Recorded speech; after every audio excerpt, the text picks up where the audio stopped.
Good evening, ladies and gentlemen, and welcome to the City of East Providence City Council meeting. Today is Tuesday, September 21st, 2021. May we all rise for the Pledge of Allegiance. I pledge allegiance to the flag of the United States of America and to the republic for which it stands, one nation, under God, indivisible, with liberty and justice for all. Thank you. Madam Clerk, excuse me, Deputy Clerk, may we start off with a roll call, please? He's going to be late this evening. Councilman Moretto. Here. Council Vice President Rodrick. Here. Councilwoman Souza. Here. Council President Brito. Here. Next item, please. We have the motion to seal executive session minutes. Sure. Would anyone like to make a motion to seal the executive session meeting? Motion to seal those minutes. Second. Roll call, please. Councilman Moretto. Aye. Council Vice President Rodrick. Aye. Councilwoman Souza. Aye. Council President Brito. Aye. Next item, please. Council journals, regular meeting minutes for July 20th of 2021. We're going to make a motion here to defer these. So I'm going to To ask remove. that they not be approved pending receipt of a transcript from that date, but that the clerk be instructed to post unofficial minutes on the website. Okay. Defer to be removed. Make a motion, all of them or just number one? Just number one, I'm sorry. So motion to defer council minutes, council journal under number one, pending confirmation of minutes, Official transcript, official transcript, and that the unofficial minutes be put on. and that the unofficial minutes be put on. So we do have a motion on the floor. Would anyone like to second that motion? Second. Okay. Roll call, please. Councilman Moretto. Aye. Council Vice President Rodrick. Councilwoman Aye. Souza. Aye. Council President Brito. Aye. Next item, please. The consent calendar, regular meeting minutes for September 7th. Anyone like to make a motion? Council President, I make a motion to accept the council journal number 2 and 3. Okay. 2 and 3 motions on the floor. Do I have a second? Second. Roll call, please. Councilman Moretto. Aye. Council Vice President Rodrick. Aye. Councilwoman Souza. Aye. Council President Brito. Aye. Next item, please. We have the tax abatements and a previously approved permit license, which is a read-in for a one-day entertainment for Abel Tavares. It was a 50th birthday party, which is no big deal, just so you know. Okay. Does that need a vote? Yes, we should have a vote Yeah. because it's retroactive. Okay. The clerk of the statute is allowed to grant licenses like Prior this to us. while the council is not In session. So, yeah. Yep. Motion to approve. Do I have a second? Second. May we have a Councilman roll call? Moretto. Aye. Council Vice President Rodrick. Aye. Councilwoman Souza. Aye. Council President Brito. Aye. Next item, please. Okay, licenses for a non-public hearing. We have an application for a bingo license. It's for Sacred Heart Church. The date of the event is December 4th. Motion to approve. We have a motion to approve. We have all, does the applicant have all the paperwork in? Okay, we have a motion to approve on the floor. Anyone like to second that motion? Second. Okay, roll call, please. Councilman Moretto. Aye. Council Vice President Rodrick. Aye. Councilwoman Souza. Aye. Council President Brito. Aye, and just again, for public knowledge, this is a non-public hearing. Next item, please. This is a one-day entertainment license. It's actually no longer needed. The event has been canceled. Okay, So so proceeding on to the next page for Class F application. this is the same. The license is no longer needed. The event has been canceled. Okay, how about the next one after that, one-day entertainment? This one we're good. All right. One-day entertainment for Jessica Mayette, DBA JDP Theater. This is for small music and dance performance on a lawn. From 4 to 7 p.m. Yep, and it's going to be a couple of dates. there. At the pleasure of the council, anyone have any questions? Would anyone like to make a motion? Is the applicant present at this time? Okay, would anyone like to make a motion? Move approval. Second. All right, roll call, please. Councilman Moretto. Aye. Council Vice President Rodrick. Aye. Councilwoman Souza. Aye. Council President Brito. Aye, next item, please. Class F application for a special event for an alcoholic beverage. Jessica Mayette again. This is for a pumpkin patch fundraiser. The event will be on October 9th, 10th, 16th, 17th, 23rd, 24th, 30th, and 31st. Looks like a lot of drinking during that time. Any Motion to questions? approve. No questions from the council? We have a motion on the floor. Would anyone like Second. to second that motion? We have a second. Roll call, please. Councilman Morato? Aye. Council Vice President Rodrick? Aye. Councilwoman Souza? Aye. Council President Brito? Aye. Next item, please. Mobile food establishment license, Bram Stebbings. The business name is Handsome Sam. It's an LLC. All the information you have is in. At the pleasure of the council. So I just have a question. Is the applicant here for this? I just want to know more about this mobile business. Is the applicant or representative for the company here? I was gonna ask also, what is the type of business? Right, so can we table this Let's to the table it. next meeting and contact? Yep. Okay. Item, okay. Would you like to Make form a that motion into to a table motion? to the next meeting? Second that. Okay, roll call, please. Councilman Morato? Aye. Council Vice President Rodrick? Aye. Councilwoman Souza? Aye. Councilman Brito? Aye. Next item, please. Application for victualling license, Class 3. It's for China Gourmet. Okay. At the pleasure of the council, Motion to approve? we have all the information we need. We do. Okay, we have a motion on the floor. Would anyone like to second that motion? Second. Roll call, please. Councilman Morato? Aye. Council Vice President Rodrick? Aye. Councilwoman Souza? Aye. Council President Brito? Aye. Next holiday sale, please. It's going to be an application for holiday sales for China Gourmet. Okay, my guess is that we have all the information We do. that we need. Okay, anyone like to make a motion? Motion to approve? Anyone like to second that motion? Second. Okay, roll call, please. Councilman Morato? Aye. Council Vice President Rodrick? Aye. Councilwoman Souza? Aye. Council President Brito? Aye, is the applicant here? You're all set, sir. Thank you. A one-day entertainment? For Dominique Abaticola, my apologies if I didn't say that right. The date of the event is October 17th from noon to 5 p.m. and the type of entertainment is a DJ. And we have all the information we need. We do. Is the applicant present? Does council have any questions? I do not. Would anyone like to make a motion? So move. Second? Roll call, please. Councilman Morato? Aye. Council Vice President Rodrick? Aye. Councilwoman Souza? Aye. Council President Brito? Aye. Next item, please. Class F1 application for a special event for alcoholic beverage, Mary Ellen Gerard. It's going to be at 10 Trips Lane. It's a donor celebration event on September 22nd. We have all the information we need. We do. Is the applicant present here? No? Okay. At the pleasure of the council, any question, Do concern? we know what the time of the event is? Is it an all-day event? Is it, She didn't put the time on the, it's not on the application to put the time on for that for some reason. Can you clear that up I with can them? clear that up. Okay. and just let the council know? Yeah, absolutely. In that case, pending the time added to the record, I motion to approve.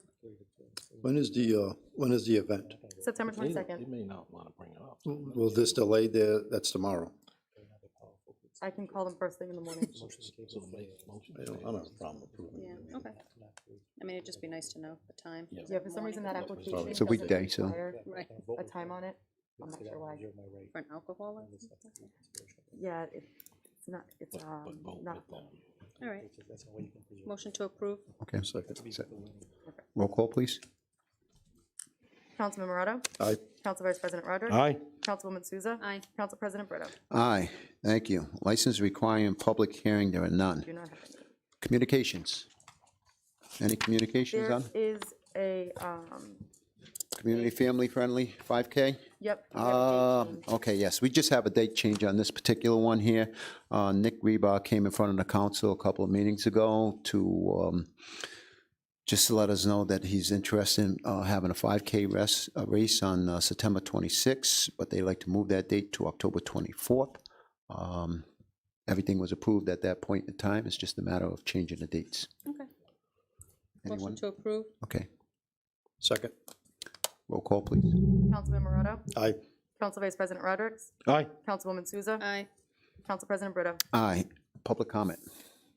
We do have public comments.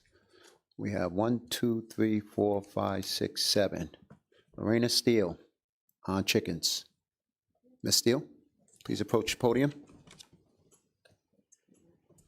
State your name and address for the record, please. Is that green light on? It's right on. Okay, Oh, there you go. I'm Lorna Steele at 19 Madeline Drive in Riverside. Super anxious, so I'm actually going to read a statement. I'm asking that you vote in favor of changing the ordinances to allow chickens in East Providence. Every town surrounding us allows for the keeping of chickens without any problems with animal control or the residents reported. A high number of residents of our city either already keep or want to keep chickens. There have been concerns expressed about possible problems, including attracting wildlife, rats, noise, odor. I can address any of them, which I elaborated on in emails to you recently.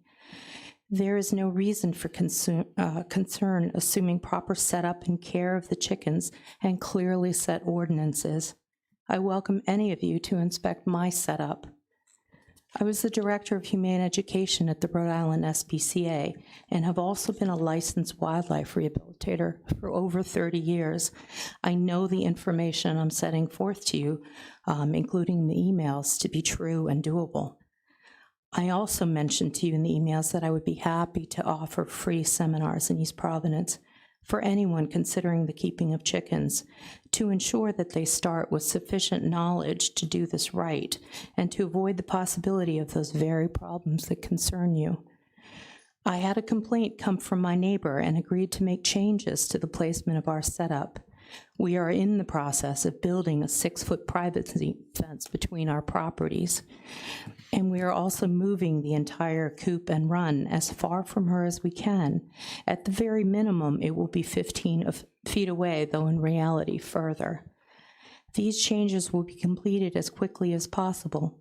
The move of our run involves the placement of new hardware cloth and 3.5 tons of sand that we use as substrate. But we're doing it.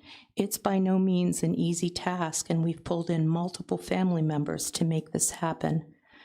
If you have any questions, you can ask, but I'm really asking you to vote to approve chickens in East Providence once again. Thank you. Thank you, ma'am. Next person. Patrick Fahey.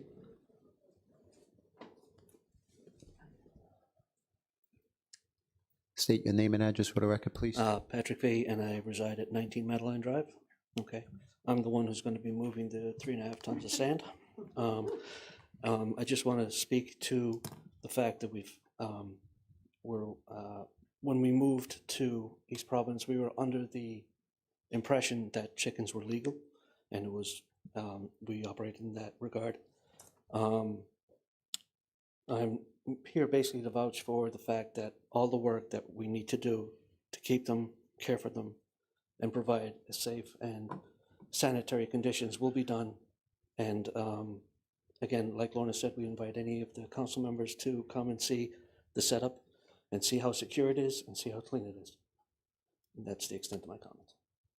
Thank you. Thank you, sir. Kathy Ribeiro? No, hold on. Oh, Kathy, come on up. You might as well come up. I'll take, is Beth with you as well? Oh, there you go. A twofer. You get here. I'm Beth. Kathy's my neighbor. I know there's been a lot of issues with the chickens and neighbors and all that stuff, so I wanted to bring my neighbor so she can talk about our situation with the chickens. Right, and I'm just here to state that honestly, I've never really seen her chickens or heard them, any smell, anything in question with regard to any rats or any increase in animals at all that, particularly don't run in our area. I haven't seen anything in the likes of anything that would be kind of a contest against having chickens in. And with all due respect, it was only 2017, if I can recall. I don't know if the ordinance did change or when it did, but I was always an East Providence resident, and it was always allowed. So I was kind of shocked to hear that we were not allowing chickens in East Providence, as I'm a lifelong resident of East Providence, and taken into our neighbors' account, Providence, Barrington, our surroundings. areas also allow chickens. So to be honest with you, I was a little stunned and shocked that I was informed that we were no longer allowing these kinds of animals in our community. So I just wanted to address the issue and support that. I feel it's really important to allow them to have these kinds of animals, and they're taking really good care of them. I have no questions. My neighbors I know have no questions as to whether we should allow them. They're not a nuisance by any means. They're not bringing in any other animals, like as to rats or anything in the area, because I've lived in my home for many, many years, and I've been in East Providence my whole entire life. So I'm a little bit shocked that we're not allowing the chickens. I was told we were allowed 3 each, and so I'm a little bit stunned because I know it brings a lot of joy to people. I know my sister had quite a bit of them when she lived in a different town, and I can't begin to tell you that they are the type of animal that brings a lot of joy to people, especially people with different kinds of anxieties and different kinds of mental statuses. And I think it's really important that we allow them back into our city. And I'm just kind of shocked that we've done away with that ordinance. So I'm rooting for support of them allowing to have these chickens, because they don't bother me, and neither do they bother my neighbors, and they're quite quiet, and they bring a lot of joy to the people who have them, and they're well taken care of. And so with that being said, I think it's a win-win. Thank you. Thank you. Ori Miller? Bring Thaddeus with me. I'm gonna start by introducing Thaddeus. He's gonna speak about his experience raising chickens in East Providence at our home. Thaddeus, you wanna say your name and where you go to school? My name's Thaddeus Miller. I go to school at Waddington Elementary. Okay. How many years have we owned chickens in East Providence? I'd say about 2 to 3. Okay. And when we get our chickens, do we ask all the neighbors around us if we could get chickens? Mm-hmm. Uh-huh. We went and knocked on everybody's door, and everybody Said yes. And were they excited, or they were like, I don't know? They said it would be it's okay for us to get the chickens. Okay. And what are your jobs with the chicken coop? I have to check for eggs. I have to give them food and water, and sometimes and once in a while you have to clean the coop. Would you say that are our chickens clean animals, or are they dirty animals? They're pretty clean. Yeah, they do a good job cleaning themselves. Mm-hmm. Right, generally very clean. So you've started a business of selling eggs in the neighborhood, right? Yeah. And so everybody in the neighborhood knows that we have chickens, Yeah. right? And you have a little farm stand Yeah, I in front have of the like house? a little table that I set up. And you've been doing this for a few weeks? Yeah, about 2-3 weeks. Yeah, it's gone a pretty good business, right? Yeah. Yeah. What was that address again? Has there any neighbors, now that everybody knows in the neighborhood, because they drive by our house, we live in a little peninsula, is there anybody that's ever said to you, oh, I didn't know you had chickens, it's a problem? Mm-mm. No. Now, can you tell the story about our neighbor next door when she came to buy eggs? What did she say to you? She said, how many chickens do you have? I heard you got some. I've never heard them. How long have you had them? And she's lived next to us for a little over a year? About maybe 1.5 years. Okay. She's directly abutting our home. The coop is 5 feet from our property line, which abuts her property line. Is there anything that you want to add to say to the council about owning chickens? I think it would be okay to have them because they when we have like too many weeds and stuff, we let them out and they come and eat the weeds. And when Mom has a garden back there, and when she has like an old plant that is like a vine that it isn't gonna grow anything anymore, she puts it in there and they eat all the stuff that's in it. Yeah.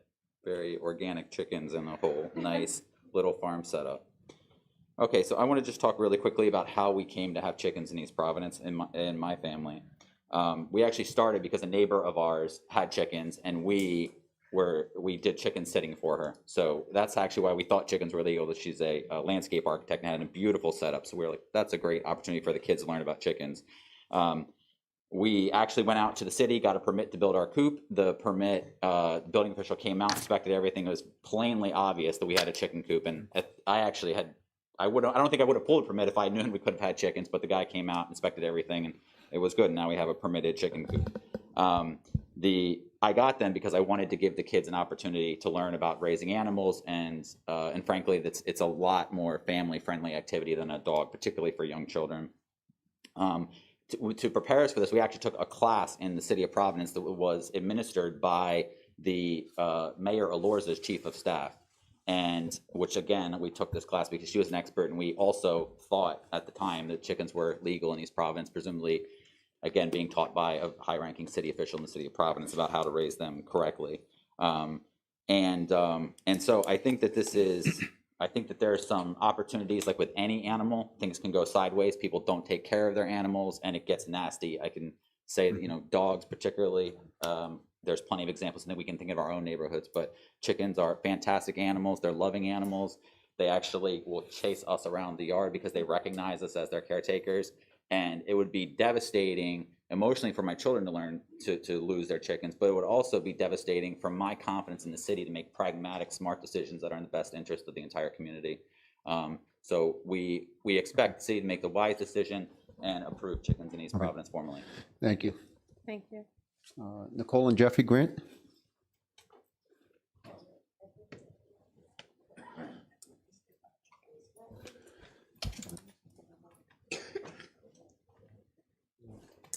Hi, I'm Jeffrey Grant. I also own chickens in East Providence, and they've just been a huge pleasure to have. They take care of a lot of pests and weeds, like you've heard before, and they're just very beneficial to the community and also the environment. A lot of people use pesticides and weed controls and stuff like that. In my case, I use my chickens to take care of a lot of that stuff, and it would definitely hurt me in my garden, using a lot of their waste, and they compost a lot of our waste, and I use all that into my garden, and it helps me a lot, and it would hurt a lot to lose my chickens. That's all I really have to say. Thank you, sir.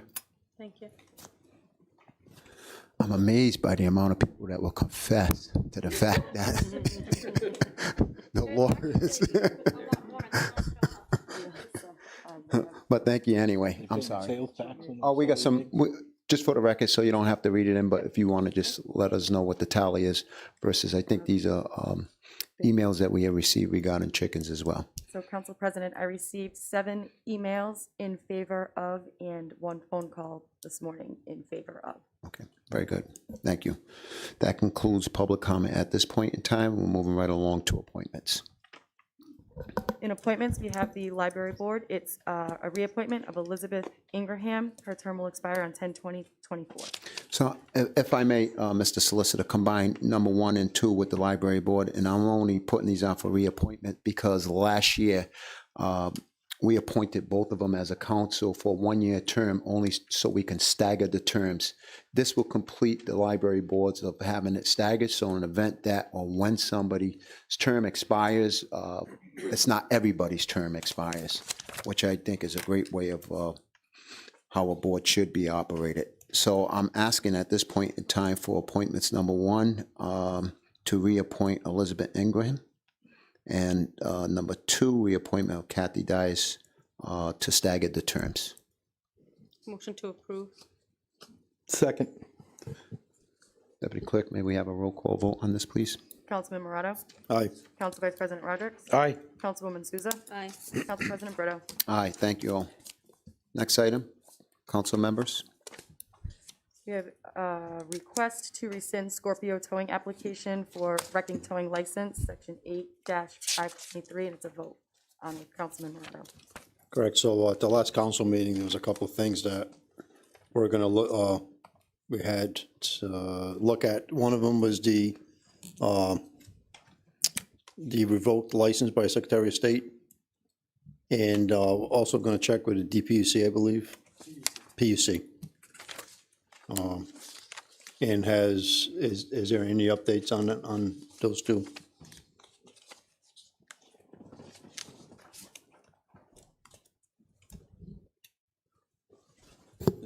Dylan Conley, Assistant Solicitor. I was able to look into the DPUC, PUC issue. There's been no record of any suspension or any issues with the operation of the license for at least the past 3 years.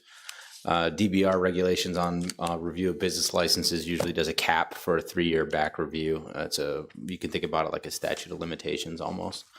There is the corporate status has been revoked. I don't know why. I do know that the corporation has been revoked, so there is no legal entity able to receive a license at this point in time. It's been also brought to my attention that there's some form of regulatory requirements, I believe, that's held in the police department that was originally passed by a city council.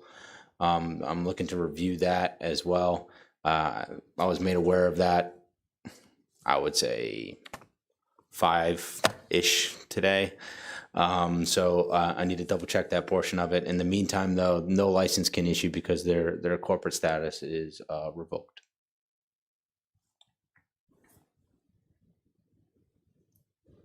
So you're saying no license can be issued, but we have issued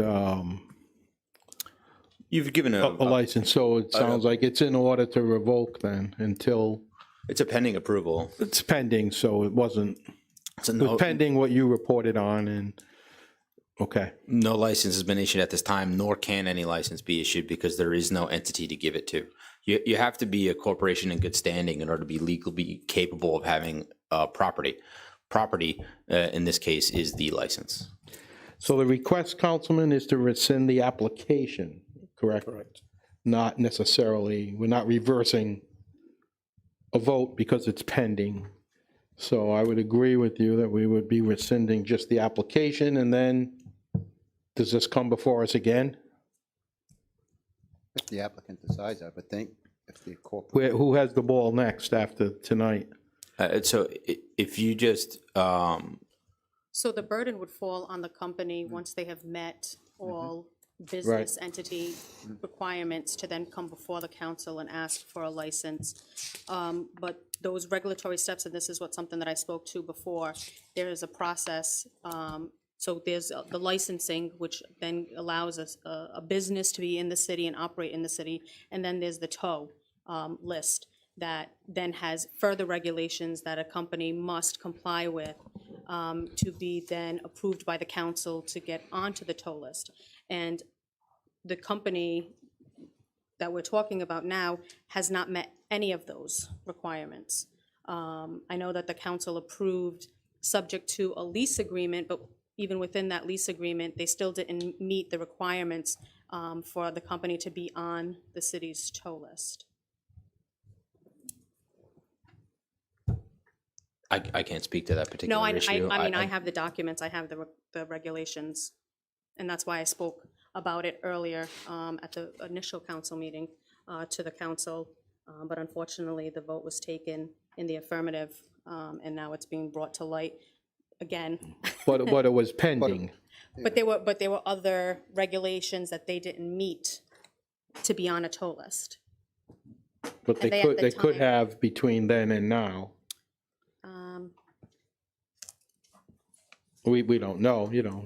I mean, but again, it goes back to, there are rules and regulations put in place that people should abide by before we issue, I mean, us doing our due diligence, make sure that people have these things, companies, businesses have these things before we approve it. And I think that's something to look into when we're doing licenses as a whole. It is very easy to say to the city clerk or the deputy clerk, is everything in order? But we don't have the paperwork to document that everything is order. We're asking and we're taking their word for it, but do we have the evidence? Do we have the substantial stuff that we can verify for ourselves, who are the body that's making those decisions?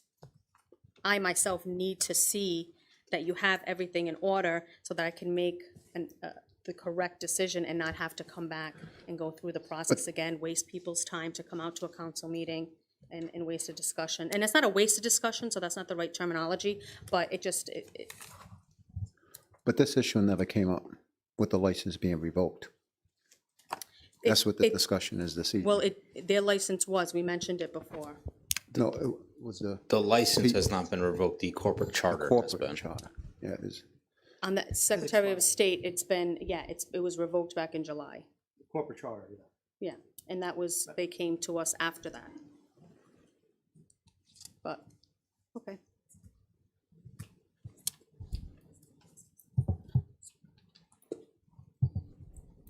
So do I make a motion to rescind the, That's your wish. So to rescind the pending approval? You can hold that motion. The question is whether or not you can revoke a property right, whether or not a property right has vested. They haven't been issued the license at this time, so they certainly don't have property of it. In particular, they haven't been granted the property right because they're not a corporation capable of having a property right.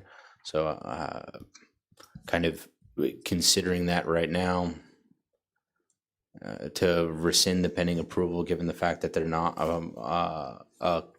they are not an entity capable of receiving it, not because of any regulatory reasons, but because they literally are not an entity. I would imagine can't violate due process because there's nothing with a property right. There is no body with a property right now because no body exists. So you could rescind it without violating due process. That would, I do want to warn you, that is very atypical. Can you make it like this big for me? Yeah. So their corporate status has been revoked. So they effectively do not exist. Because they do not exist, they do not have a property right. Because they do not have a property right, they are not entitled to due process. You cannot remove a property right without due process. So come backing around, because they cannot have a property right, they are not entitled to due process, which would require a show cause hearing this evening. This is very atypical.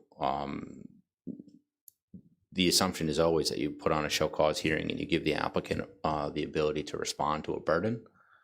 But the fact that they are not a corporate entity, they have no property right, I think the council can entertain an alternate approach where they rescind absent giving them the opportunity to respond.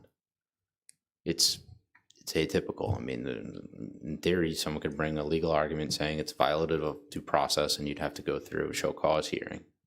How about would you say the policies or the rules and regulations? Right, I guess that would be a separate conversation, if the company decides to come back, once they've met this. So it's a two-part, they'd have to come back and ask for the record license again, once they've, met those, the licensing, once they become a registered corporation. And then they would have to meet the requirements under the tow list regulations to be added to the tow list. That's the 6-month requirement you're talking about? Not only that, there's a 2-3 pages requirement. They meet the 6-month requirement. They meet the property in East Providence requirement. I was very recently informed that there are additional stipulations on the size of the property, and I was made aware of an additional set of regulations which I still do not have in my possession, so I can't tell you what they conform to or don't. But all of that, I actually think the only legal issue in front of you is whether or not you want to rescind a pending approval to a non-entity. That's the question that you really have. Is the applicant present? Okay. The applicant is here. So, well, are they coming up? Oh, we can have them up. So it's two parts here. One, approval of a tow license, but not necessarily put them on a tow list, because it seems like there's other rules and regulations that need to be met. It's my understanding their only application was for the tow list, in that they complied with everything, to our knowledge, at the last meeting, with the exception of the land requirement. We have since learned about the revoked corporate entity, and I have since learned about additional regulations that I was not aware of. So let me ask you this. So if any other tow company with that element missing, you know, the Secretary of State's, the corporate status being revoked, would that disqualify that tow company? It would disqualify them from possessing the license. We cannot issue the license to them until that is cured. That is the only thing it disqualifies them from. And that's what we're doing tonight, is whether or not we're going to rescind that, with that initial vote to approve with those stipulations, which was the. It eliminates their ability to cure, and it requires them to apply new. If you rescind, it eliminates their ability to cure and requires them to apply new. Okay.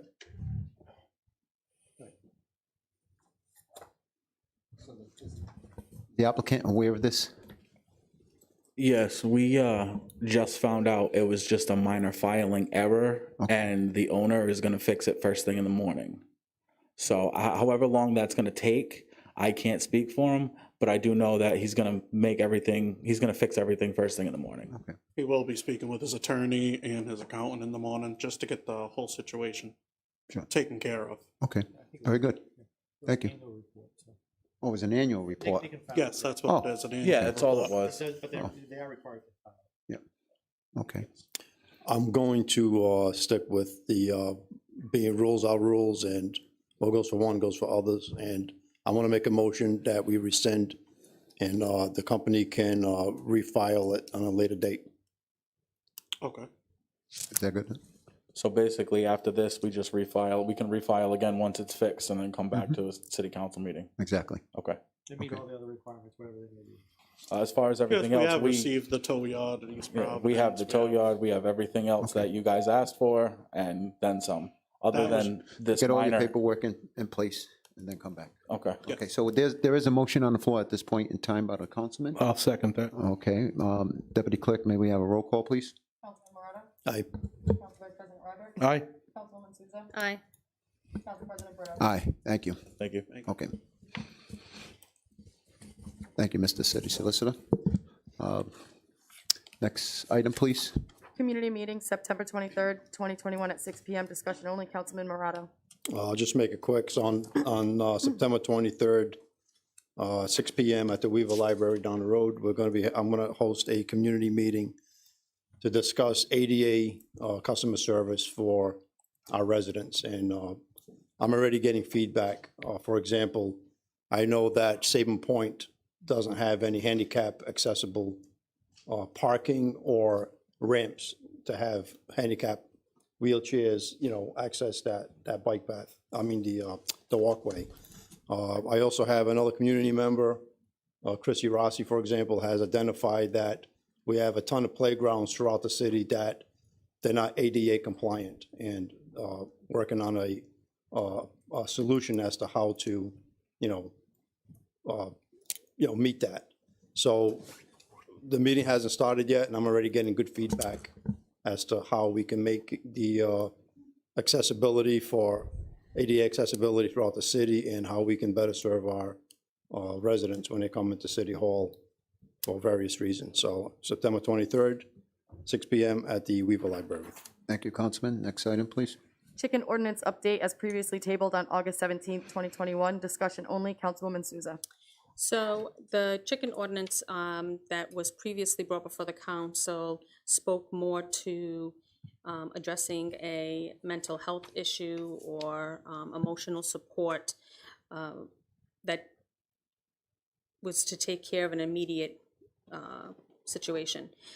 Since then, having talked to other people in the community, some of my council members, the administration, I know that there is more work that needs to be done in terms of writing an ordinance that's going to benefit those who want to raise and continue having chickens in their home, and helping those who are neighbors or butters who don't particularly care for it or might cause a nuisance to them. We've heard tonight some good testimony, and I'm sure as the deputy clerk has mentioned, she's received some emails over the last couple of weeks.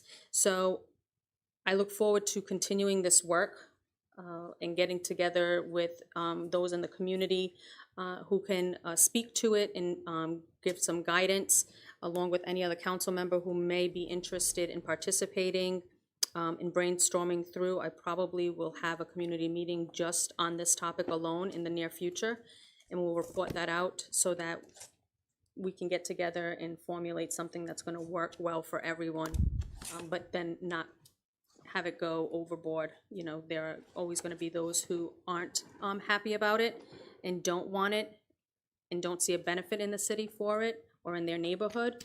And I think if we can come, like we did with other ordinance, to a happy medium that will benefit everybody in the city. Thank you, Councilwoman. Next item, please.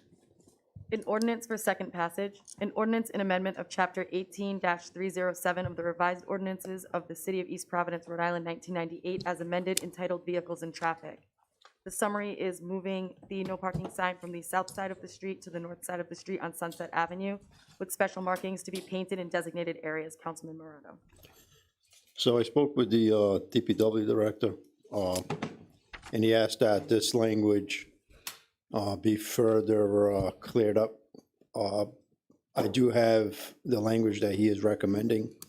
We will ultimately meet the same goal, but it's more in line with some of the ordinances that we currently have. So what I'd like to do with this is make a motion to amend, make those changes, and I guess it has to be put back on for a first passage. So, Madam Clerk, I want to hand this to you. I believe Solicitor Marcel already has that language that was forwarded to him, so that's going to be the language change. Just read it for the record. Okay. So the new language change will be Sunset Avenue. So Sunset Avenue, no parking is, it's currently the whole length of, on the south side. That's going to be moved to the north side. And in addition to that, north side, Sunset Avenue North from Bullocks Point Avenue to Providence Avenue. Sunset Avenue South side from a point 90 feet east of Bullocks Point Avenue, easterly 50 feet. Sunset Avenue South side from a point of 90 feet west of Providence Avenue, westerly 30 feet. Sunset Avenue South side from a point of 142 feet west of Providence Avenue, westerly 18 feet. Language regarding painting can be coordinated in the field upon passage of this ordinance and installation of signage.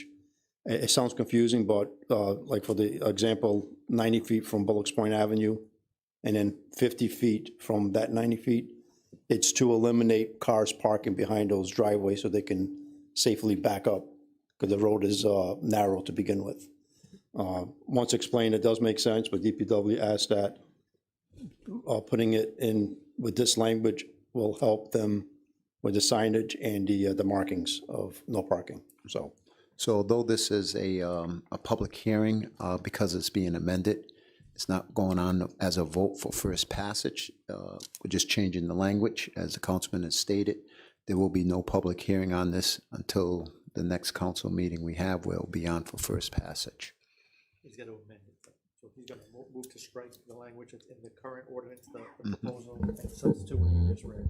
Correct. So I want to make a motion to strike the language that's in the current proposal. 1 second, please. In the current proposal, everything after the second paragraph, where it reads Sunset Avenue North Side 5 feet, 18 feet space, 18-foot space, down to the no parking within the box. Yep. That will be stricken, and the language I just read will be replaced in that. Okay, so we do have a motion on the floor at this point in time by the councilman. Would anyone like to second that motion with the amended language? We have a second on the floor. Deputy Clerk, may we have a roll call vote? Councilman Cahoon. Aye. Councilman Morado. Aye. Council Vice President Rodrick. Aye. Councilwoman Souza. Aye. Council President Brito. Aye, thank you.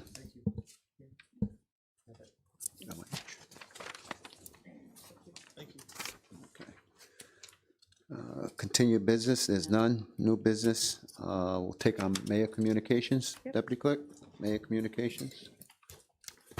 The first one is the proclamation declaring September as Suicide Prevention and Awareness Month.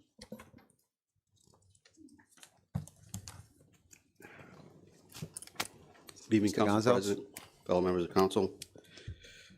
The Honorable Mayor Roberto De Silva proclaims September as Suicide Prevention and Awareness Month. According to the American Foundation, suicide is the 10th leading cause of death among adults and the second leading cause of death among individuals between the ages of 10 and 34. Please remember the National Suicide Prevention Lifeline is 1-800-273-8255. That's 1-800-273-8255. It connects the call to a certified crisis center. Thank you, sir. Very important information to provide the public with. Next one, please. Executive Order 2021-2015, extension of municipal emergency. On August 23rd, 2021, Mayor Roberto L. De Silva issued the Executive Order 2021-014 declaring a municipal state of emergency due to the outbreak of COVID-19. Executive Order 2021-015, a supplemental declaration of the municipal emergency shall take effect on September 21st, 2021, in full force and effect and with the consent of the City Council, and it shall remain in effect until Tuesday, October 19th, 2021. Thank you, sir. Third item. Next is the request for a report of investigation findings regarding allegations made by City Clerk to be made public. Assistant Solicitor Dylan Conley. On August 17, 2021, the city clerk, during a council communication, stood at this podium and made public statements accusing the EO officer, the administration, and myself of discriminating against her and failing to make a simple ADA accommodation. Councilman Morado objected and would not allow me to publicly refute her statement. The council wisely decided to have Assistant Solicitor Dylan Conley investigate her allegations. Now, I stand before you today respectfully requesting that his findings be publicly revealed. And I also would like to add publicly that we have categorically denied the allegations.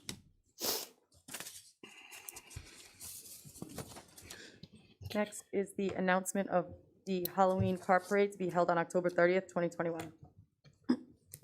The mayor's office and the recreation department together is working with Boys and Girls Club of East Providence to kick off Halloween parade. The tentative date is Saturday, October 30th, meeting up at Riverside Middle School at 2:30, and parade kicks off at 3 p.m. and ends at Pierce Field, where children will be provided treats from local businesses and organizations. More information to come as we are still in the planning stages. Next item, please. Next is the Fall 2021 Comprehensive Plan Workshop. The dates are September 28th, September 30th, October 5th, and October 7th. All will be held at the Senior Center at 610 Waterman Ave in East Providence. From 6 to 8. Mr. Gonzalez? She just stated everything I was about ready to say. Okay. Thank you. Stole your thunder, huh? Yes, she did. I don't mind. Well, you could do it again as well. You want to read the rest of it? May I just piggyback on that, if I may? Sure. Director Gonzalez, just, the council made a key push, initiated through Councilman Morado's work to establish that comprehensive plan committee and make sure we had appointees on it, make sure we had engaged people, and those people are engaged and they're really taking an interest in the future of the city. So for those who have an interest in the future of the city, and that really should be everyone living here, please make every attempt to get to one or all of those workshops and have your say. I just want to make note that October 5th is a council meeting, and I believe the meetings are being held on those dates from 6:30 to 8:30. Is that correct, Director Gonzalez? I believe it is. Yes. Everybody does everything in the city on Tuesday, to include baseball games. That's so council members can't go. Next item. Thank you. Next item is request of the administration before the council for the council action Executive Order 2021-15, extension of the municipal emergency for a vote.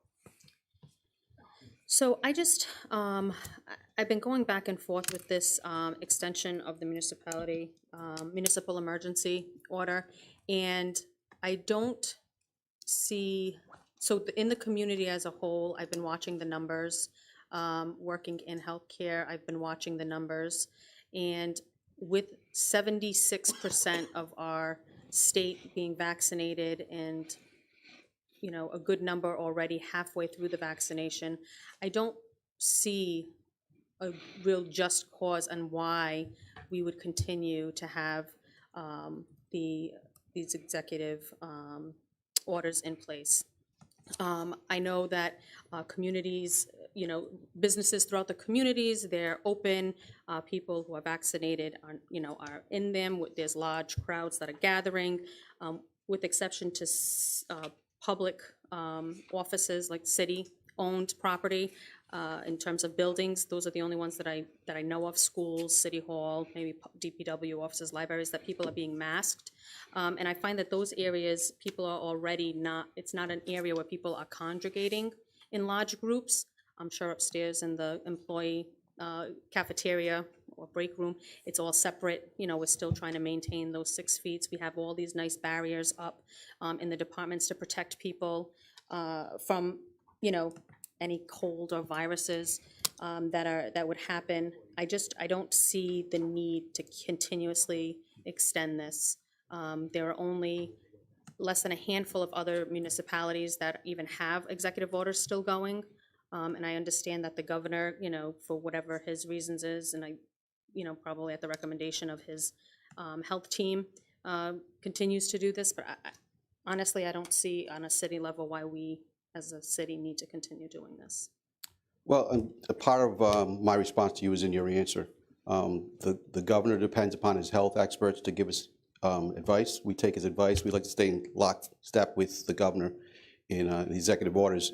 And the executive orders and the emergency declaration, what it also gives us is flexibility and allows us to access funds for PPEs and those things. If you come here, we provide PPEs for you, but also to the public in general. It allows us to get those resources and pay for them, utilizing federal dollars. If we don't have the declaration of the state of emergency, then that jeopardizes our ability to do that.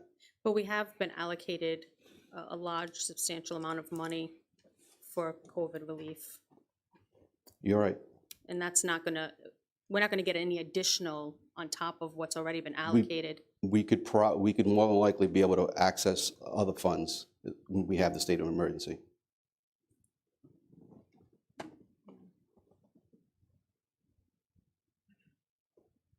I just don't see the need to continue it personally. It doesn't make sense. Any other questions from the council? If not, this is on for a vote. I make a motion to deny the extension of the executive order. Okay, we have a motion on the floor to deny the extension of the executive second order. that. And we have a second by Councilman Morado. Deputy Clerk, may we have a vote? Nay. Councilman Morado? Aye. Council Vice President Rodrick? Nay. Councilwoman Souza? Aye. Council Vice President Brito? Nay. Thank you. So we need to, that's just a negative vote. Now we have to approve the extra extension. Okay. So on the flip side of this coin, would anyone like to make a motion to approve the extension of the executive order? Move to approve, and I will note that, I will fully stipulate much of what Councilwoman Souza just said. It looks, by way of the numbers, that things are starting to calm down, hopefully. I mean, I don't know, this is the umpteenth time we've said things are starting to calm down, and then we find ourselves with some new variant or hook or something else. I will note that all of our schools are currently following the governor's mandate for the kids in schools and visitors to schools during school hours to be masked. There are measures that are continuing to be taken so as to avoid additional outbreak. So in light of these measures that are continuing to be taken, and also in light of the fact that I don't see a whole lot of civil liberties being infringed upon by way of the executive order, I think that things have been handled fairly professionally. City Hall is open occasionally. We've got the mandates within City Hall.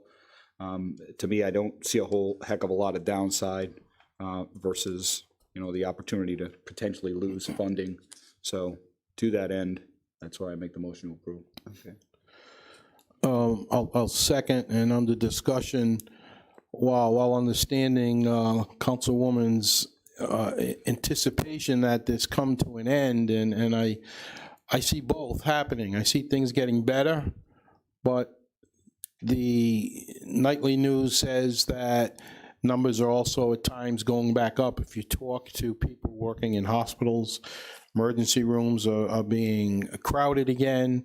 We saw a neighboring, another community, an officer who lost his life, and his family is attributing it to COVID, and it was his philosophy not to take some precautions, and now the family is urging everyone to do so.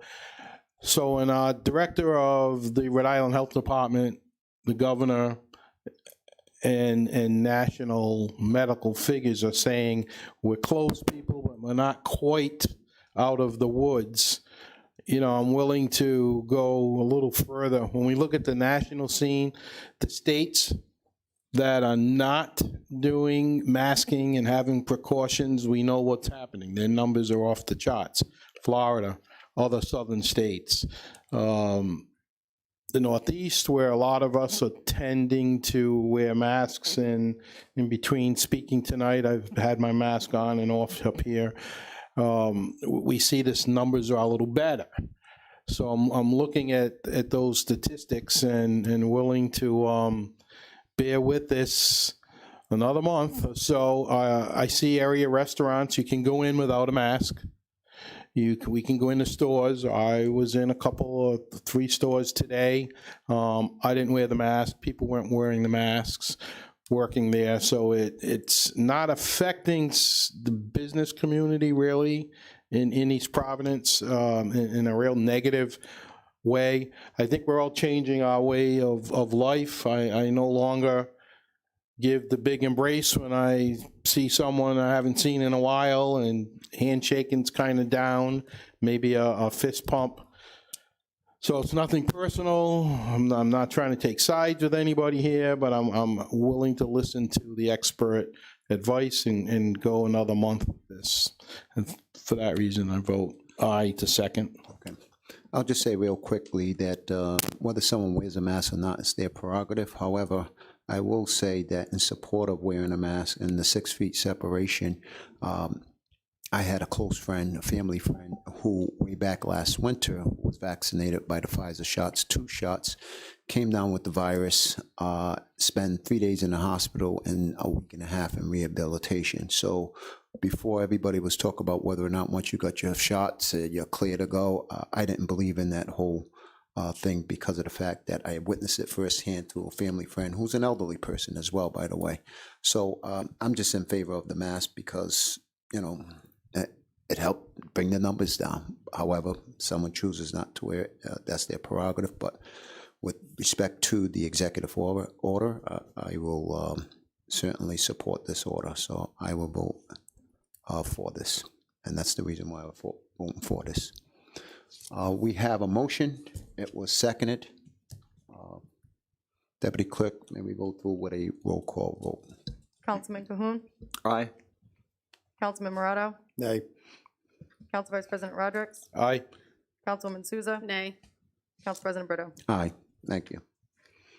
Next item, please. Is the mayor's message of disapproval and veto of changes to traffic patterns as passed by the City Council on October 17th, 2021, entitled an ordinance and amendment of Chapter 18 of the revised ordinance of the City of East Providence, Rhode Island, 1998, as amended, entitled Vehicles and Traffic. So I have this also up on the docket for discussion, so we could just put them all together. You could go first, Director Not. I was going to allow the solicitor to Yeah, speak on this. whoever. It's really just, it's compliant with the charter requirement that the city council officially get the message. I think you probably all read it. It's not necessary to read it out loud. Just place it on a file, and then you're going to have a vote on this, and a vote to override on the agenda. So it is what it is. I mean, the message is the message. Yeah, no, so, I mean, with the council's approval, can we want to bring it up, or do we want to finish the rest of the docket? You could bring it up at the time you're voting to override. Okay. It's not too far back. So I mean, it's up to you, but that's how I would handle, that's how we handled the last veto. Yeah. So, you want to talk about it now? You want to just push your item up and we can discuss it now at the pleasure of the council, if that's all right? Wanna I was adopt it? fine with pushing it up to have a discussion, and then Okay. if we needed to have a vote, we could have a vote. Okay. No Please objection. proceed. No objections, please proceed. Okay, so the mayor had sent a letter of his disapproval regarding the ordinance, vehicles and traffic. And his reasoning why, I'm not going to get into the merits of why. So I found that it was conflicting with the ordinance and the charter, so I asked our, I'm sorry, you're talking about something different, yep. No, I'm sorry, I thought you were going to talk about I'm not talking about the ordinance yeah, itself. you're talking about the timing. Right. Okay, I'm sorry. All of it, Yep, yeah, sorry. thank you. So I reached out to our city solicitor and asked for his legal opinion regarding the charter and the ordinance as it pertains to the veto process. So he sent the council his opinion, and in that he's the position that the law department takes is that the mayor was within his 10 days to veto the ordinance and send it back to the council. I disagree with that opinion that he provided, and there are multiple reasons why I disagree with that, and I'm going to speak on them tonight.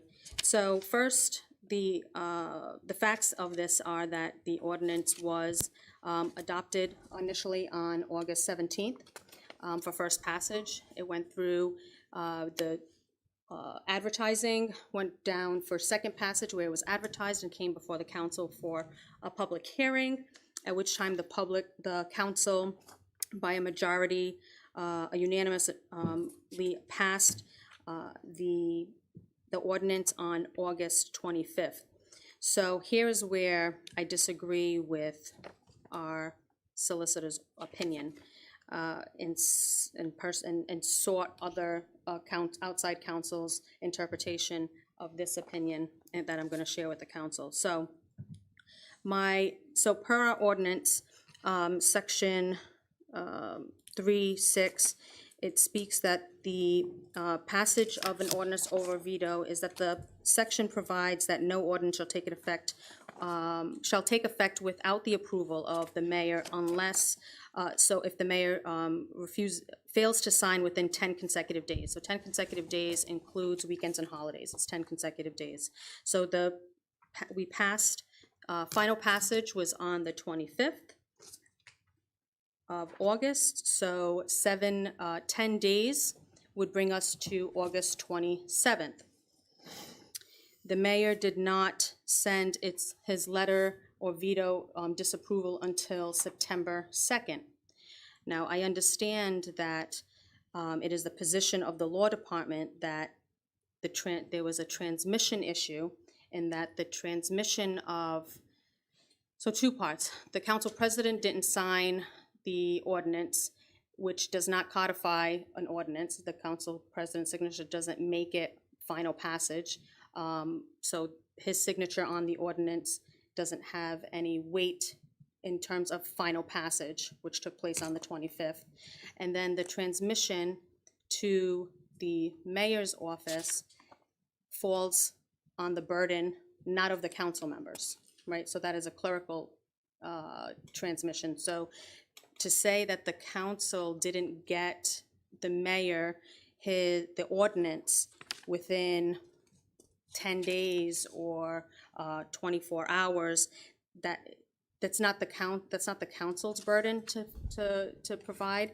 That's something that the administration or the legal team or the clerk's office would have to take part. I know right now we don't currently have a process that's documented on how we transmit the ordinances to our executive office, but I can tell you that we have representation at every council meeting from the executive office, so they know when an ordinance passes or fails on the floor, and they have our city solicitor who also is aware when an ordinance passes or fails on the floor. So to say that the mayor was unaware that an ordinance had passed and didn't have an opportunity to review, which is, he's given the 10 days to do so, is kind of, that's an inaccurate statement. So at any time, the mayor could have requested, or it could have been asked for or brought up.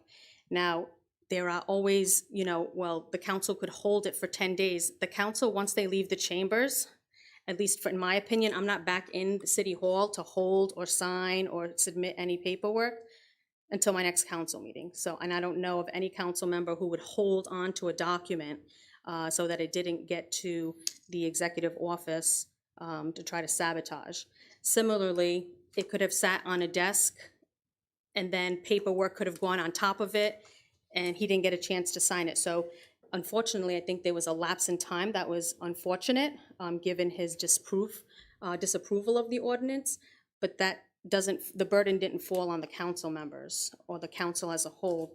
Passage was on the 25th, that was final passage.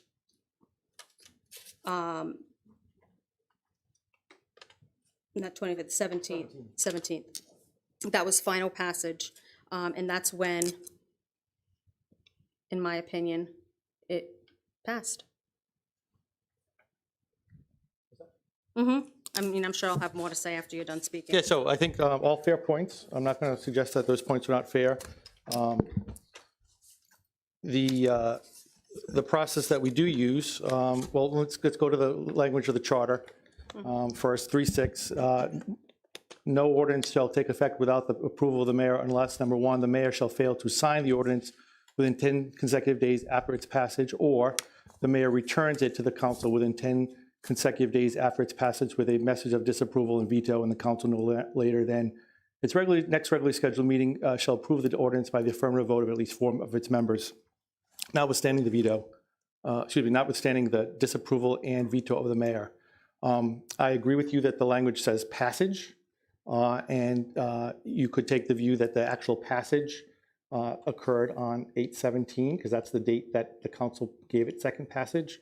But I focus on the word return, because it assumes when it says the mayor shall return, he actually has to have received the ordinance to know what it says. As you know, you could amend an ordinance, you can do a lot of things at the council meeting. So until he actually physically gets it, that's when the law department has determined when the 10-day begins. And we do have a process of, because this became an issue early on with the mayor form of government, we wanted to make sure that there was no confusion as to when ordinances are actually physically transmitted to the governor, to the mayor.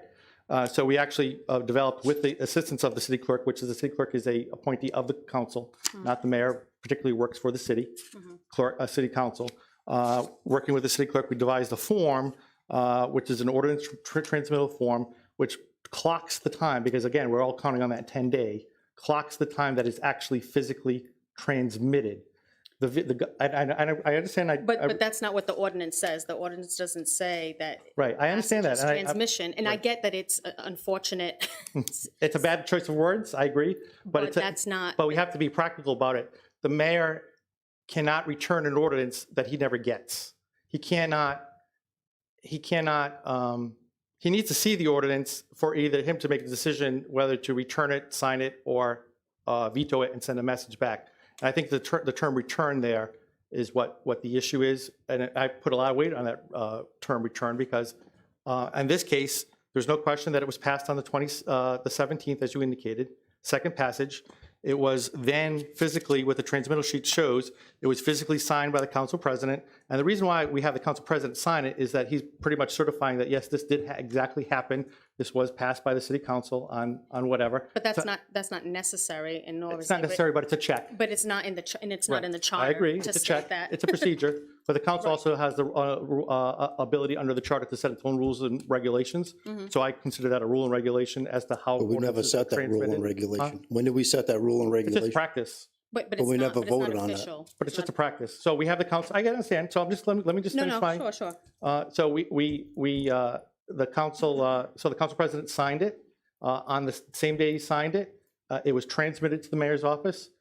It's signed when the mayor's offices receive it, as you can see. And then when the mayor either returns it or whatnot, then it's actually clocked back into the clerk's office. So we're all keeping track of that 10 days. So I understand that you disagree with that analysis, but I think just looking for practical, how can, if we were to pass an ordinance tonight and it's not my job to transmit that to the mayor's office. That's a clerk, that's a city council. The legislative branch physically transmits the ordinance. That's how it's done at the State House. That's how it's done in most legislatures and most in the city council. It does say presentment. In most charters, it says presentment to the mayor. This happens to say passage. I have to analogize with the word passage and return, meaning that it's got to be physically presented to the mayor. Without that actual transmitted and being on the mayor's desk, he or she would never have, he wouldn't know what to do. He needs to physically see the ordinance for him to make a decision whether he's going to sign it, veto it, or let it become effective without his signature. So that's how we've always done it. That's how we've done it since the mayor form of government has been put in. The transmittal sheet is clear. I don't think I know you don't disagree with the dates because that's what the dates show.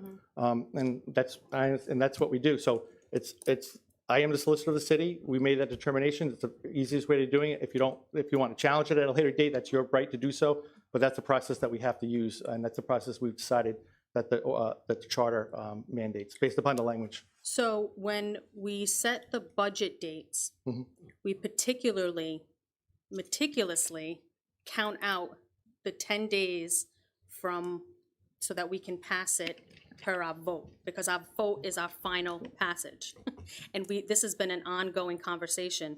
So, and that's our most important ordinance of the year. So we want to make sure that and again, I get the reasoning. It has nothing to do particularly with the ordinance. You know, I get where the administration, his opinion on it, and I'm not, that's not the merits of this. It is really to stand by the timing. And we set those dates for that reason when we do our budget. So the last hearing that we approve, we make our final passage, that clock starts ticking that next day. I actually have taken the opposite position. I actually have discussed this with the assistant solicitor on that. I think that you could pass it on the last day, and then in the 10 days. The 10 days cannot run until, because the issue was whether the council has an ability to override it. And that's the issue. The issue is that at the next council meeting, you have an absolute right to decide whether to override it. And the issue with the budget is if the budget has to be passed by, was it November 1st, Dylan? October 31st. At what time? October 31st. You then have if the mayor could wait 10 days to veto it, the concern has always been whether the mayor can wait 10 days or not do anything on it, and then it would automatically become, and I take the position, no, the council absolutely has the right to pass it on the 31st, transmit it to the mayor, and the 10 days would run, even if it was after the 31st. It's like, in other words, say it was transmitted on the 31st, was the absolute last day, and the budget has to be passed by November 1st. My position is that he can veto it, and because the ordinance, the charter says the budget automatically becomes effective if it's not transmitted by the council to the mayor on a timely basis. I actually take the position on the council saying no, that's unfair to the council. He can veto it as long as it's within that 10-day period. Even if it's after the date the budget actually begins, you can come back and override it, and his budget automatically would not become law. So I actually take the position of the council, protecting the right of the council to pass on its most important document, which I agree with you is the budget. So I take an opposite position on that, yeah. So it's not. So no. This is our third budget season. As Councilwoman Souza has said, we meticulously looked at that time frame based on the passage of the budget per charter, okay? We count back 10 days from there, allowing enough time to veto, allowing enough time to reconvene and override if needed. Never in the 3 years that we've been here has what you just said ever came up in those discussions of scheduling workshops and veto timelines and setting meetings as we did the first year, already pre-setting a meeting in advance and advertising it so that in case it was vetoed, we could utilize that meeting already advertised before that October 31st date. So what you're saying is brand new to me. And just 1 second, Dylan, please. When I look at this charter, you're taking two sections of it and you're actually combining it. Section 3-6, paragraph 1, the mayor shall fail to sign the ordinance within 10 consecutive days after its passage. When does the ordinance When does the ordinance pass? When it's a majority vote, correct? Of the council? And transmitted. But it doesn't say transmitted in the charter. say that, but That's something that you developed. No, it's not developed because I looked at the word return. No. Hold on a second. So it's Hold on. Let me Let me finish, please. Sure, Let me sure, finish. go ahead. My turn. Okay. Take all the time you need. Thank you. Very gracious of you. So paragraph 1 talks about the passage, right? Paragraph 2 talks about the mayor returns it to the council within 10 consecutive days after its passage with a message of disapproval. Meaning, the way I read that, he can return it within those 10 days of passage saying, I veto this, I don't agree with this ordinance. It has nothing to do with time, when it's stamped, transmittal sheets, and all the other stuff. What does the word return mean? It's what you're saying, but in that context, in that paragraph, under his right to veto, How can he get it? not upon passage. I'm sorry, how can he return an ordinance that he doesn't get? When does he get it? Does the charter talk about transmittal sheets and stamping of council president and, let me ask you this question. It doesn't. I'll ask you a question. Does an ordinance become ordinance because of his stamp? Whose stamp? The mayor's stamp? Yes. That's inaccurate. No, it's not. It doesn't become law. It only becomes law with the mayor's stamp of approval, let it become law without his signature, or a veto override. So you could you pass just an ordinance. answered Can my I finish? question. Solicitor, you just answered my question. The question was, is it necessary to have it stamped in order to become an ordinance? It And needs a the answer signature. is no. It needs a signature. Because right here it says that he can do nothing, and it passes, it becomes an ordinance. Okay.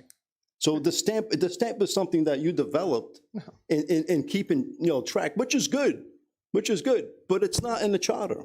I understand that. So there's three options there's three options the mayor has when he gets it. And so so under your theory, the council could pass an ordinance tonight, second passage, and it can sit here, and it never gets to the mayor's office. And the council could wait 10 days, and it never gets to the mayor's office, and and says, well, 10 days have passed, it's become law without a signature. That can't be. Nobody's suggesting that. Well, but that's what I'm saying. So we have to have a process of getting it from this chamber upstairs or to the mayor's office. And the process that's been developed, the process which has been developed is that once it's passed, it is signed by the council president. And the reason why we have it signed by the council president, he's basically certifying that this was actually an act of the council. It's up there. Granted, it's not in the charter, but it's also a clean way of doing it, okay? And it physically has to get up to the mayor, because then he has 10 days to consider it, read it, decide whether he's going to sign it, not sign it, or send it back. But in So all fairness to the council president, if he's out ill and can't sign it for another month, then it doesn't get it's not law for another month. It's not transmitted. It's not. Or the vice president can sign it, but it's not. So these steps can be done, the process can be done without the stamping of. It's a signature that matters. Without that stamp of the council president, which you're saying it starts that clock, the 10-day clock. You're focusing on the stamp. It's a stamp which contains a signature. But we're focusing on the stamp because the stamp initially starts a 10-day clock. So if he signs it, if we pass an ordinance today and in 10 days from now, the council president signs and stamps it. He signs it and transmits it. The clock started 10 days ago. He signs it and transmits it. It's the clerk's obligation to transmit it to the mayor's office.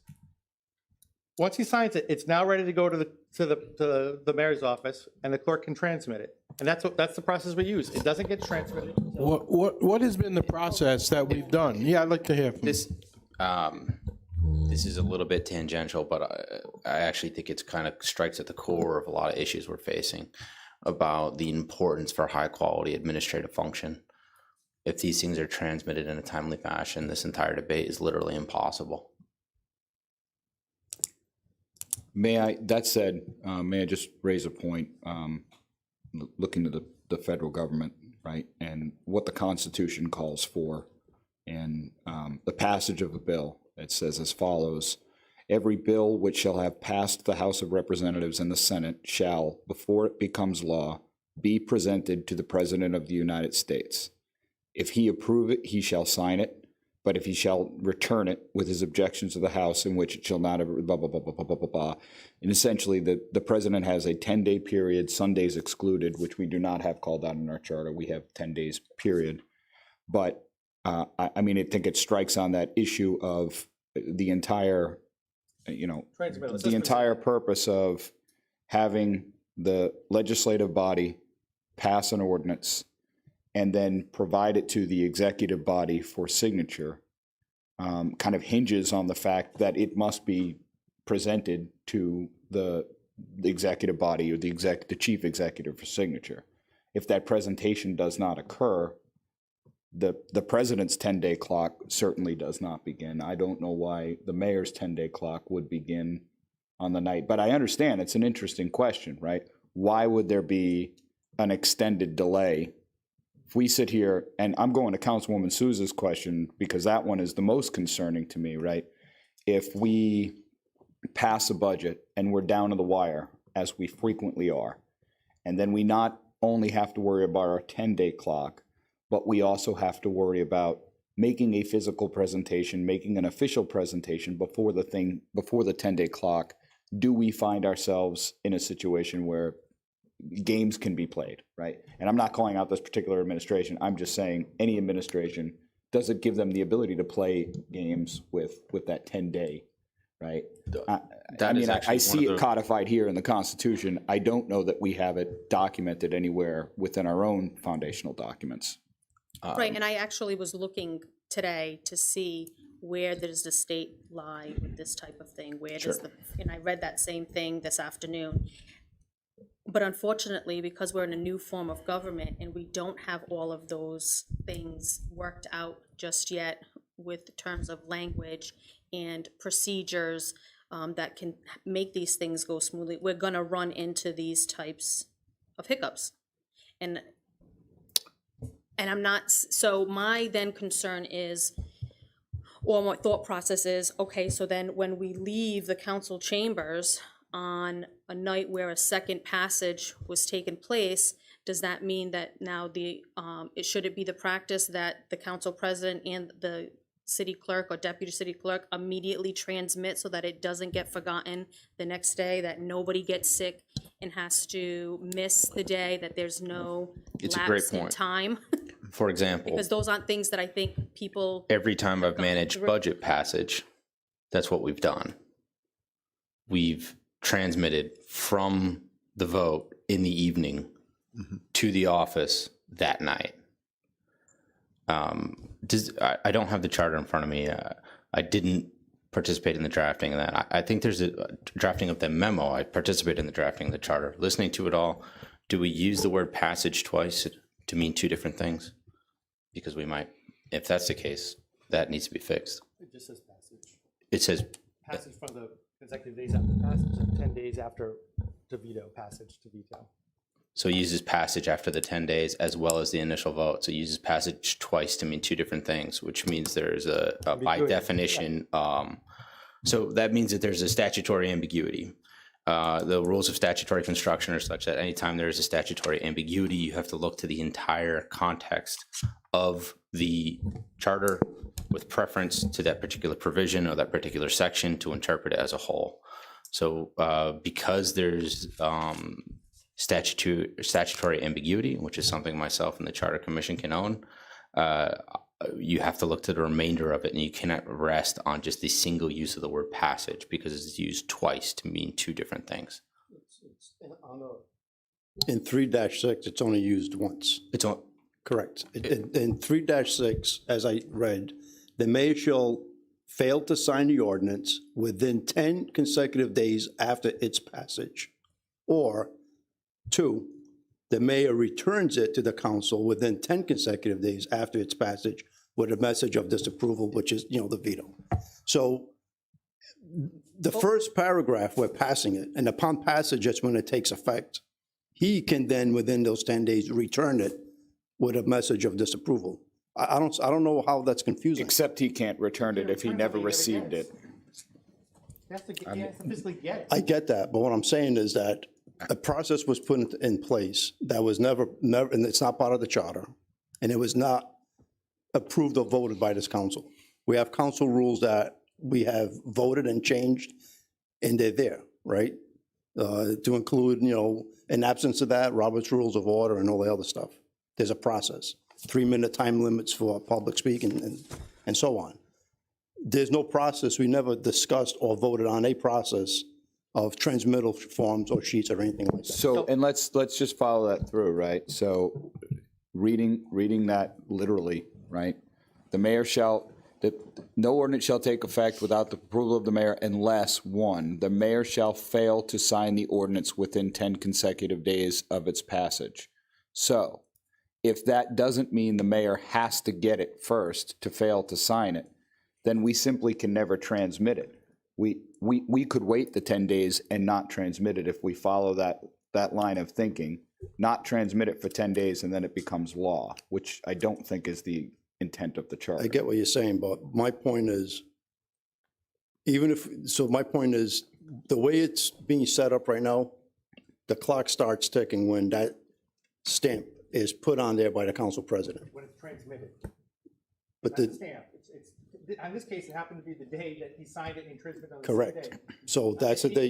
If he were to sign it on the 25th and transmit it on the 26th, in other words, he comes in, 4 o'clock on Friday, and he signs it on a Friday, and Monday the clerk transmits it to the mayor, then the 10 days begins from the date of that Monday. This happens to be the same day, because he's generally pretty good about transmitting and getting the same day. But I will tell you, and Dylan can tell you, he just went through the whole process. There are many ordinances that were not transmitted within a timely period that the mayor never got. And in fact, we found a couple that had never been transmitted. So, that's. So, I was just going to say, with that being said, we started a protocol which, after second passage, I sign it here, and it's transmitted the final day, because that was not happening early on in the process. When you say final day, you mean like the day After passes? the day it passes, after the meeting, Okay, sometimes even during the meeting, okay. I'm here to sign it, and it's transmitted after that point in time, the next day, for an example. Or in some cases, it's given directly to the city solicitor, so it's transmitted right at that moment. Because prior to that, it was not working. So we have a tracking sheet, so we're keeping track of actually who gets it, who signs it, who sends it up, who sends it back. So, and I'm adamant that it all happened through the clerk's office. That the clerk's office is your clerk, right? The clerk is your clerk. And the responsibility of the clerk is to transmit ordinances to the mayor's office. That is part of her responsibility. And so that's how we use the clerk. She's the clearinghouse. She is the clearinghouse. So that's how we do it.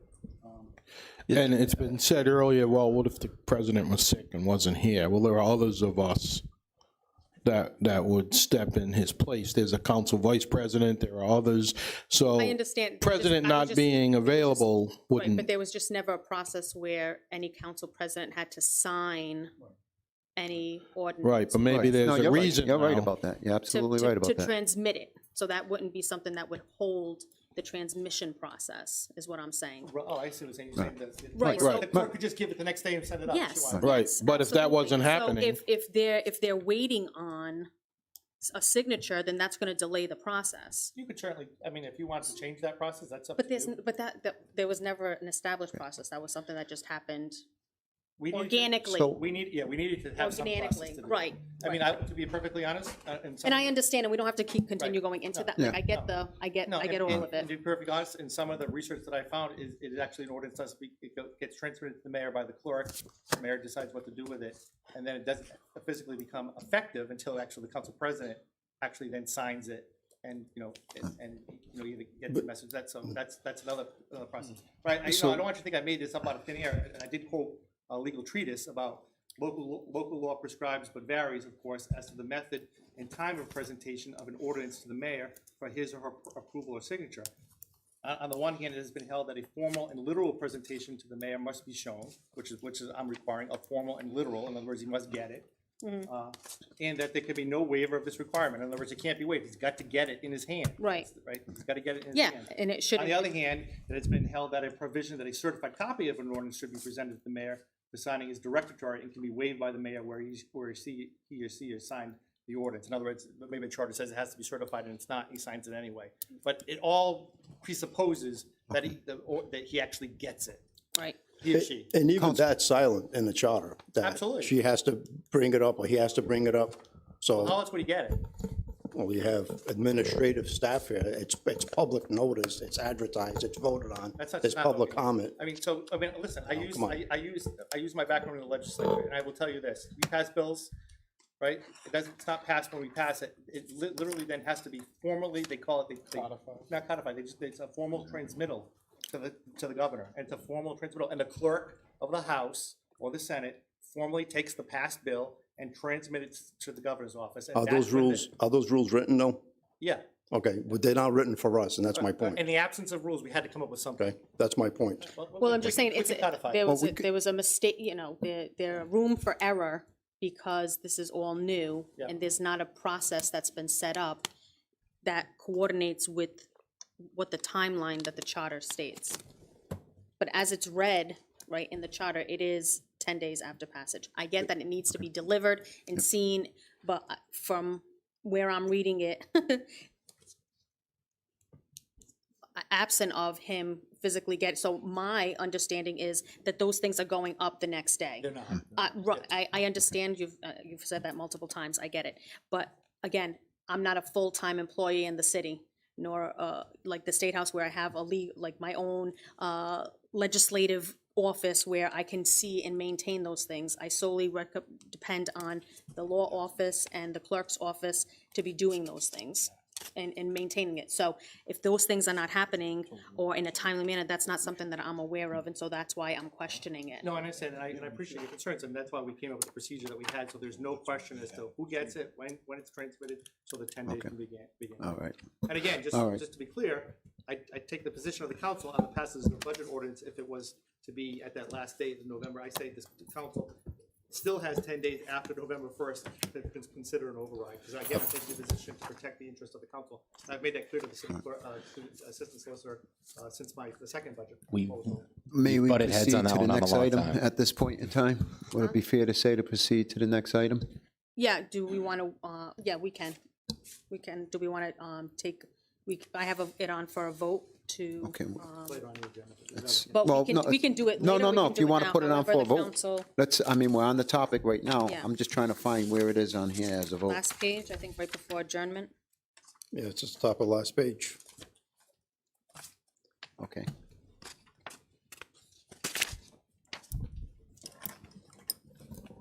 Okay, you want to form it Yep. into a motion, please? Yes, thank you, Council President. So I move to override the veto of the revised Sydney ordinance of Chapter 17, 18, 1998, entitled Vehicles and Traffic, Section 1812, and changes to traffic pattern in Sections 1878, authorized to install traffic control devices, I'm sorry. Okay, so there's a motion on the floor at this point in time. Would anyone like to second that motion? Second. Okay. Deputy Clerk, may we have a roll call, please? Councilman Cahoon? I'll vote nay. And I vote nay because all of what we just discussed aside, which is valid, and I think we need written procedures to document exactly what we just talked about. I did read the letter several times. I do find the objections compelling. I do not think that the initial ordinance that we passed is a bad idea, but I can see that there are improvements that could be made, specifically those that were mentioned in the letter, so I vote nay. Councilman Morato? Aye. Council Vice President Rodrick? I'm going to vote nay because, again, the initial intent was good, but ordinances have not been getting transmitted. We need to clean up the process. And it's not about the intent of the original ordinance. It's about the whole process which we have to fix. And I think if we clear the ordinance up, I'll be more than happy to support it as well, so I'll vote nay. And Councilwoman Souza. Oh, I'm sorry, I went out of turn. That's President okay. Brito.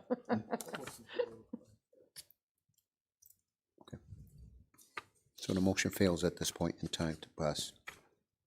So I just would like to say, at any time, if the administration would like to reach out and work on improving that ordinance, I have an open door policy. Unfortunately, that has not been received very well. So if the administration would like to work through that ordinance, I will be happy to do so.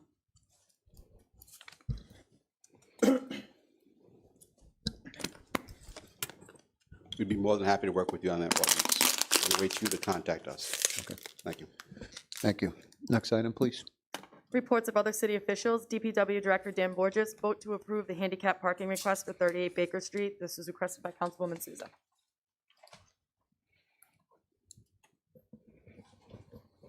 So this was up on the docket last week, 2 weeks ago, sorry. And our director just hadn't had a chance coming back off of vacation to take a look at it. And now your recommendation, Director Borges. I reviewed it and I think it's fair, warranted spot for a handicap sign. Very good. Councilwoman, you want to make a Yeah, motion? motion to approve handicap parking at the request of 38 Baker Street. Would anyone like to second that motion? I'll second. Roll, Madam Deputy Clerk, roll call vote, please. Councilman Cahoon. Aye. Councilman Morato. Aye. Council Vice President Rodrick. Aye. Councilwoman Souza. Aye. Council President Brito. All right, next item, Mr. Borges, you want to remain there, please? Vote to approve handicap parking request at 128 Freeborn Avenue. So after reviewing this handicap parking request, I spoke to our Director Borges, and I'm going to make a motion to approve pending updated information regarding the placard, an updated placard. Yeah, I would agree. I mean, the placard does have valid date through 2026, but the certification as part of the, I may be butchering this, but the registration for the handicap placard was in fact expired. So we just need a valid paperwork, and I think that that one is also a good candidate for spot. Freeborn Ave is very busy. Spaces in front of the home are very slim, if available at all. So Thank you. Motion is on the floor for passage. Would anyone like to second that motion? Second. Okay, we do have a second. Deputy Clerk, may we have a roll call vote on that, please? Councilman Cahoon. Aye. Councilman Morato. Aye. Council Vice President Rodrick. Aye. Councilwoman Souza. Aye. Council President Brito. Aye, next item, please. Release of Assistant Solicitor Report related to allegations of City Clerk Samantha Burnett. Where do we like to begin here? First question I have is, who's sponsoring this? Was brought to my attention by the city solicitor, and he asked whether or not it would be a vote, as opposed to just saying that, put it out there.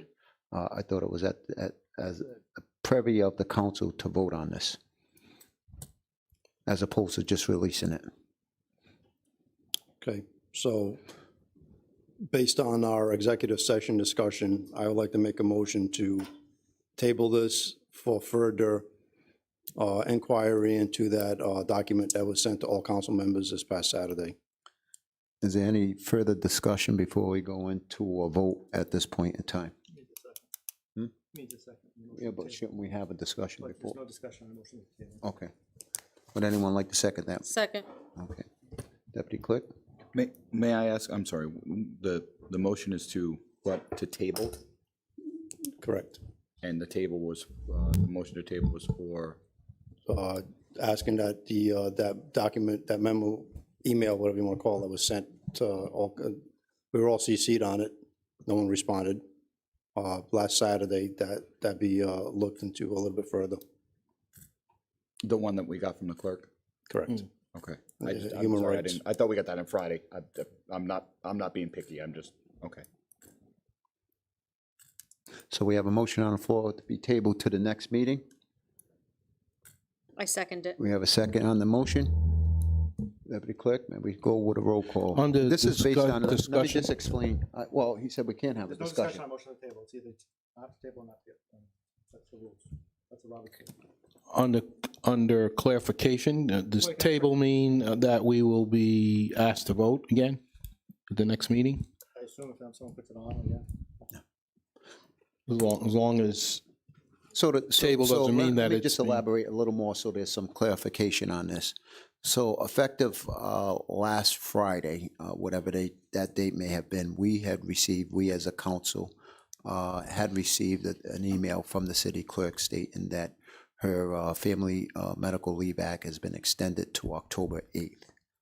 With that being said, she attached a letter. Without going into detail, she attached a letter from the Human Resource Commission. Am I correct on that? Human rights. Human Rights Commission. Do we have the exact verbiage? Because I would prefer to. Sure. Or should I even go into that? And Sure. would you like to elaborate on that? It was a letter to the city with an attachment that was cropped such that there was no signature line or anything to that effect. It read as a form letter that the HRC, the Rhode Island Human Rights Commission, would use in a case in which they determined that a complaint is subject to their jurisdiction. So it's roughly equivalent to saying, we've received your complaint. I would compare it to a scenario where you complain or file an issue with a service provider. You know, Verizon service goes out, you file a complaint online, they send you a letter back that says you are a customer and we've received your complaint. So that was the extent of it. The date of that letter acknowledging a complaint, again, it doesn't have a signature line, it's a cropped image, was about 10 days prior to my communications, which were both verbal and written with the same organization, in which the organization stated that if there was a complaint against the city would immediately be provided with notice. We have not been provided notice. Will we ever be provided notice if they determine not, if the HRC determines not to bring a complaint against the city? No. It's my understanding that the HRC has a very hardline policy under which they will discuss absolutely nothing about who's complaining to them against which parties, unless and until they determine there is merit. And if they determine there is merit, under those circumstances, they will immediately provide the employer, in this case the city, with notice that there is a complaint against them. So the only information I will ever get from the HRC is we can't tell you anything except that once there is merit and we determine to file a complaint against you, the HRC determines to file a complaint against the city of East Providence, you will be immediately provided notice. So what we're looking at is a scenario where I will never be able to give the council any information as to what the HRC is doing unless the HRC files a complaint against the city. I will never have more information for you. And there hasn't been any complaint against the city at this point in time? That's correct, and it's been 1 month. Okay. So the question came up during executive session based on the document that we had received to just explore and to investigate that particular document. However, the assistant city solicitor is stating that that is it. That's all that will be sent out, essentially. May I just ask a question, just quickly?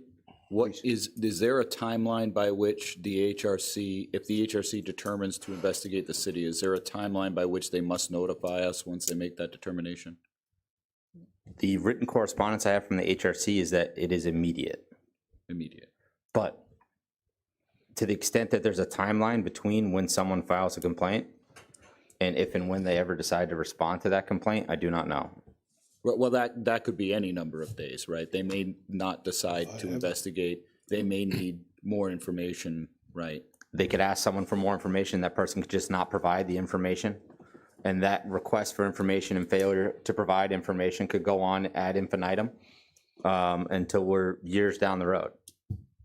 I have no meaningful way to ever provide this council with any additional information regarding the activities of the HRC unless and until we are sued by the HRC. So you have no meaningful way to answer that question that the councilman puts on the table for, no pun intended, for tabling. You, by our next meeting, there's most likely not going to be an answer to that. But based on my verbal and written communications with the HRC, I've provided you with all of the information I will ever be able to provide you. Mm-hmm. Believe me, I pushed hard for something more detailed, and they have a very strong policy against it.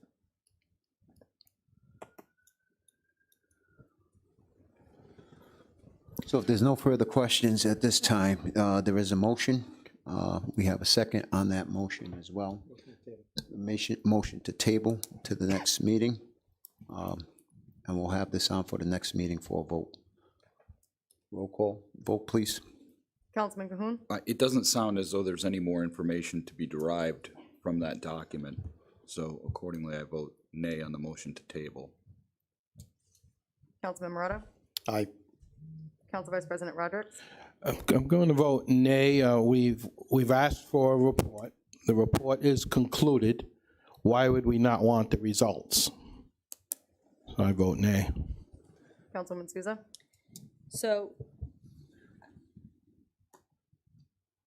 based on the stuff that I had said in executive session and my expressed concerns, I know we have received some results. They have been shared with us. They have just not been shared with the public, which is a different category.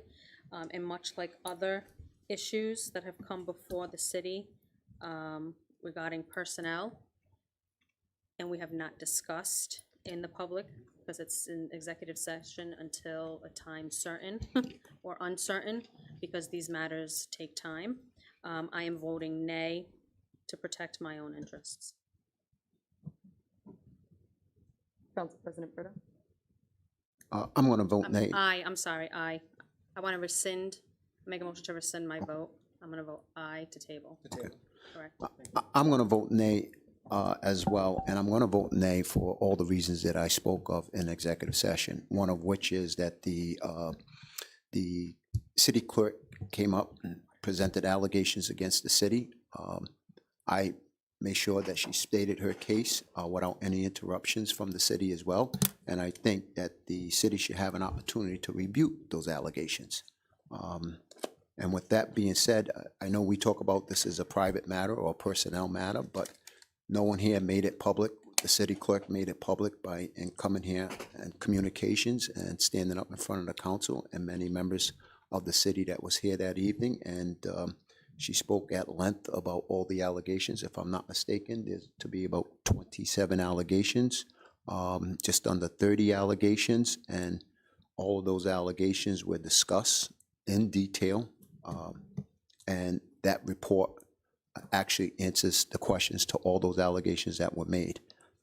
So with that being said, again, my vote is nay, and I'm requesting that information to be released. May I ask a question quickly? And this may be a little bit unorthodox, but we did see that document. I think to the point that you made, Mr. Conley, the document that we saw was cropped. The clerk has just transmitted me a photo of the document, which includes additional language that I did not see in the cropped document, to include a signature. Is it possible for us to take a look at this right now and see if this would provide you with any more information, or because I just want to know, Sure. Right, to Councilman Murado's point, if there is more information to be gained from the full body of that letter, I just want to make sure we take the right vote. Is there anything except for the addition of a signature? May I show it to you? And it does appear that there's another paragraph, and I'm just going off of memory.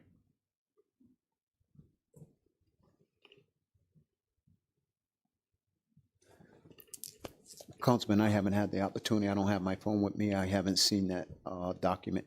She just texted it to me. Right To you? now. Literally just a minute ago or 2 minutes ago.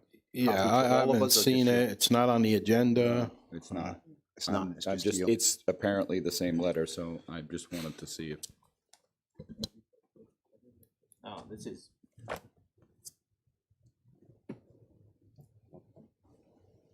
A review of that letter shows that there are additional performance requirements the clerk must make in order for them to continue their investigation.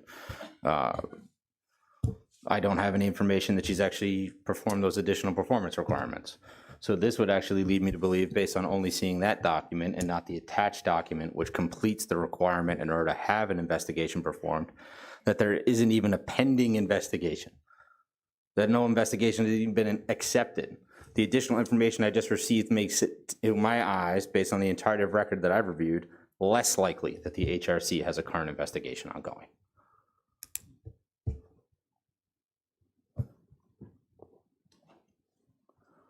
There's requirements for signatures, notaries, and returns within a specific period of time. I have no evidence that that's occurred. Given the fact that that letter was dated the 24th and the fact that I communicated with the HRC 10 days thereafter. So what will be the harm in tabling this another week? In a situation of this magnitude and looking at prior history with, suits and so on with previous employees, what's the harm of postponing it another week and having that looked at? The harm is that the city is not adequately defended because an institution like the HRC is only being provided information by one half of the interested parties. What we do have in our possession is a detailed investigation that would span hundreds of pages of direct evidentiary review, describing exactly what the city's case and position would be in theory. And if the HRC would be so inclined to review the matter, and the city of East Providence wants full transparency and actually wants to defend its interest as a party, according to the documents we have all reviewed together, it's in the city's best interest to provide it to the HRC now or any of the other myriad parties who've been referenced as potential litigants, because it will most likely, in my opinion, preempt potential litigants from taking the case when they actually review all of the material that we have. So to that end, right, I think that begs a question, right? Why wouldn't, and I understood what you just said from a legal perspective, why wouldn't the vote be to release the report to the HRC versus to make the report public? I would say that there are, the city of East Providence has a regrettably storied history with personnel lawsuits, which I think are largely brought by private practice attorneys on cases of contingency. Contingency cases are where the attorney doesn't take any money up front to perform their work, but instead would receive a portion of any potential winnings. The scenario in which a contingency attorney determines whether or not to take a case and to file a claim is based on the evidence that they have available to them. Public production of evidence that was against the interest of a potential litigant would dissuade contingency attorneys from taking a case. It's normally a scenario where best legal strategy is to keep everything close to your vest.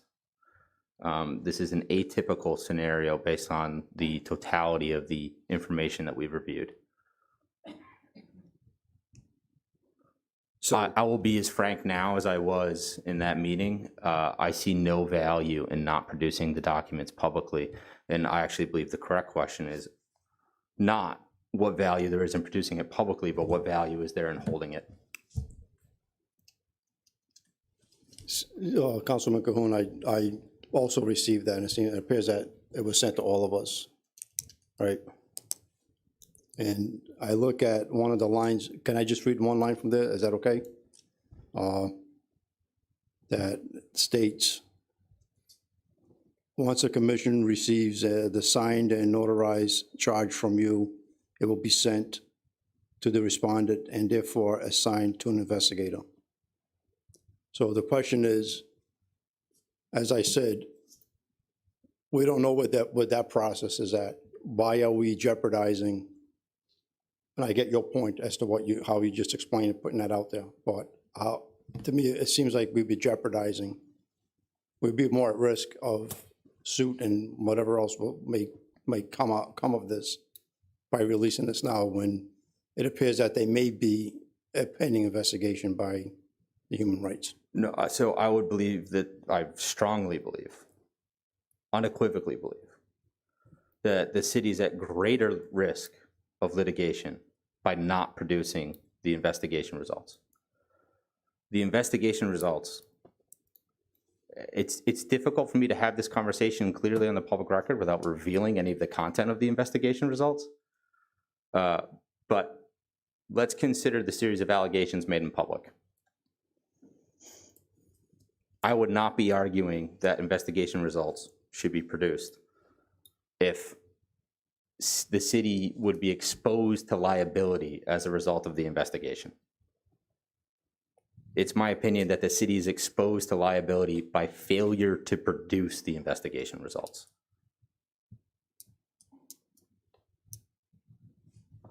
And wouldn't your investigation be separate and apart from any other agency out there? Absolutely. The scope of my investigation was limited to determining the veracity of the allegations that were made during that public comment. My investigation's gone no further than that.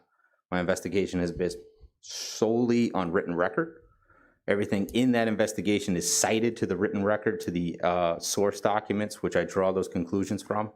So they are a direct comparison of the facts based on written record relative to the clerk's allegations.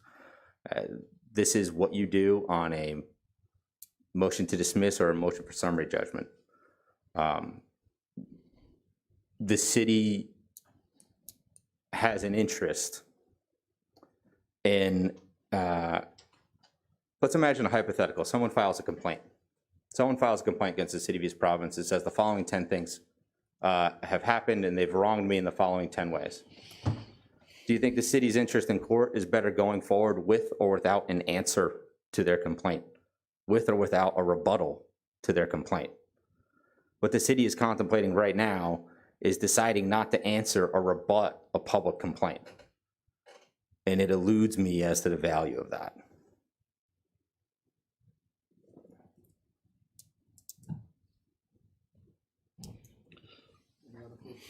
Any other further questions for the legal Do counsel? we have to do anything procedurally from here? I mean, we had a vote. Do you require a motion to release? Would you be the one releasing it? Who do you release it to? It's basically, it's a motion to remove the seal on that investigation as it's subject to the executive session seal. And if that motion were to pass, it becomes a public document. I wouldn't do anything short of a directive from this council on what to do with those documents, but there would be public documents subject to access to Public Records Act requests. That would be the only distinction. They would just become like normal meeting minutes. So we're not going to read it tonight, and I'm not asking to, but it would just be, the minutes would be unsealed. Correct. I mean, the report would be unsealed. Yes. And it's just part of the record, and APRA requests may or may not come in. And I've presented it in fully redacted form with the exception of the supporting documents, which are hundreds of pages long. To the extent that the council wishes me to review and redact those documents, I'd accept that directive as well, but I will warn you that is going to take a long time. About 20 pages worth of material took me about 7 hours. So, and our reports were returned to you in executive session. No one here has them now physically. If they were to show up in the Providence Journal in the morning, it did not come from this body. That's correct. Every single one of the reports with the appropriate redactions, the cover letter which summarizes my verbal presentation, is all in my briefcase. Right, and I'll state, speaking for myself, I don't have it. I didn't take notes. I didn't take pictures. Nope, I initialed my copy when I turned it back in. It also does not exist electronically. It's never been emailed anywhere. I am in possession of it. And I'll be happy to say that I don't have a copy of that as well, so. Neither do I. So is it, I know that a lot of this came, because of the allegations and who the allegations were made about, is it, and this is really a question for the council, would it be, would it satisfy if they were, that information, the investigation report be released to the administration so that they could see versus publicly? Because I'm still kind of like to the Councilman Rodrick's, like publicly where, who's, is it, it's going to be published on the Secretary's website? Is that what we mean, like the minutes? It just becomes a public document and is subject to access to Public Records Act requests. Unless and until a party requests them, it's not produced anywhere.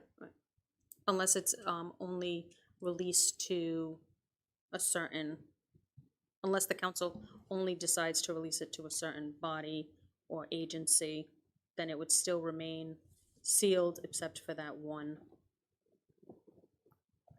So I can't say I've ever done a limited release of a seal. I don't. But it would be possible. I would like to say yes.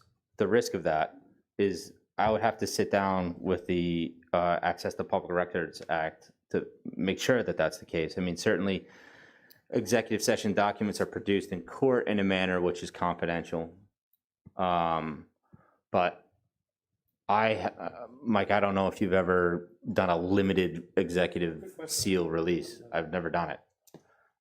So I would like to say yes, with the caveat that I have not done it and I do not know the law as I stand here. Dylan, let's just say hypothetically, let's say the council voted no, not to remove the executive seal, right? And then that remains sealed under executive privilege or whatever it's called. What would stop the administration, who is an interested party in learning the contents of that report, from saying, Assistant City Solicitor, I want you to conduct an investigation into those allegations and produce that investigation to us? I mean, I suppose I could do it. I would have to literally redo it. I couldn't use the same source material. I would have to go through, respectfully, I would have to ask all the same personnel for the same set of documents. I would have to reach out to the same third parties with the same questions, and redraft the report accordingly. I could do it. I'm not suggesting that that's the right way forward. I'm just saying, if we voted no, right, I could very, realistically see the administration saying, we want our report, right? Yes. Conduct the investigation. And that investigation took you how many hours, approximately? I mean, at this point, I'm probably mid-30s, including the follow-up redactions. If we do need to move to redact all of the source materials, I'm going to need to rely on paralegals and support staff in order to do it. It's voluminous, and we have to review each of those things for any potential personal identification. I mean, hunting for pronouns in a 700-page supportive documents takes a little while, but I mean, I can do it once, I can do it twice. So as it stands now, the report has been made a public document, but you are not releasing it willy-nilly. Someone is going to have to do an APRA. Correct. To see it. It isn't going to be on somebody's desk tomorrow morning. It isn't going to be around City Hall. It's with you and only you. And now anyone could do an APRA and get a hold of it. The press, employees, citizens, that's pretty much where it stands now. My only request on that front is if we do go that route, if we specify whether or not these source documents are included as well. Because if they are also subject to the APRA request, I can do it, but... You mean the redacted? Yeah, I would really like to be able to rely on city support staff in order to manage that. I honestly, and I would never complain about work. It's an immense It doesn't amount have of to work. be the source material, though. We don't have to produce the source material. We can only produce the investigation. Right. Yeah, the results. It could They're be the all conclusion. citations. It could be the conclusion, right? So if there was ever a scenario in which the documents were used in a litigation related matter, there are direct citations to it. It exists. Right. You know, it's unfortunate that this became a public matter because we wouldn't be having this conversation right now because it would be a private matter, it would be under seal. But I said before, and I'll say it again, it was something that the city clerk decided to do on that night, on that evening of August 17th in communication. I wish she never did. But the floodgates are open now.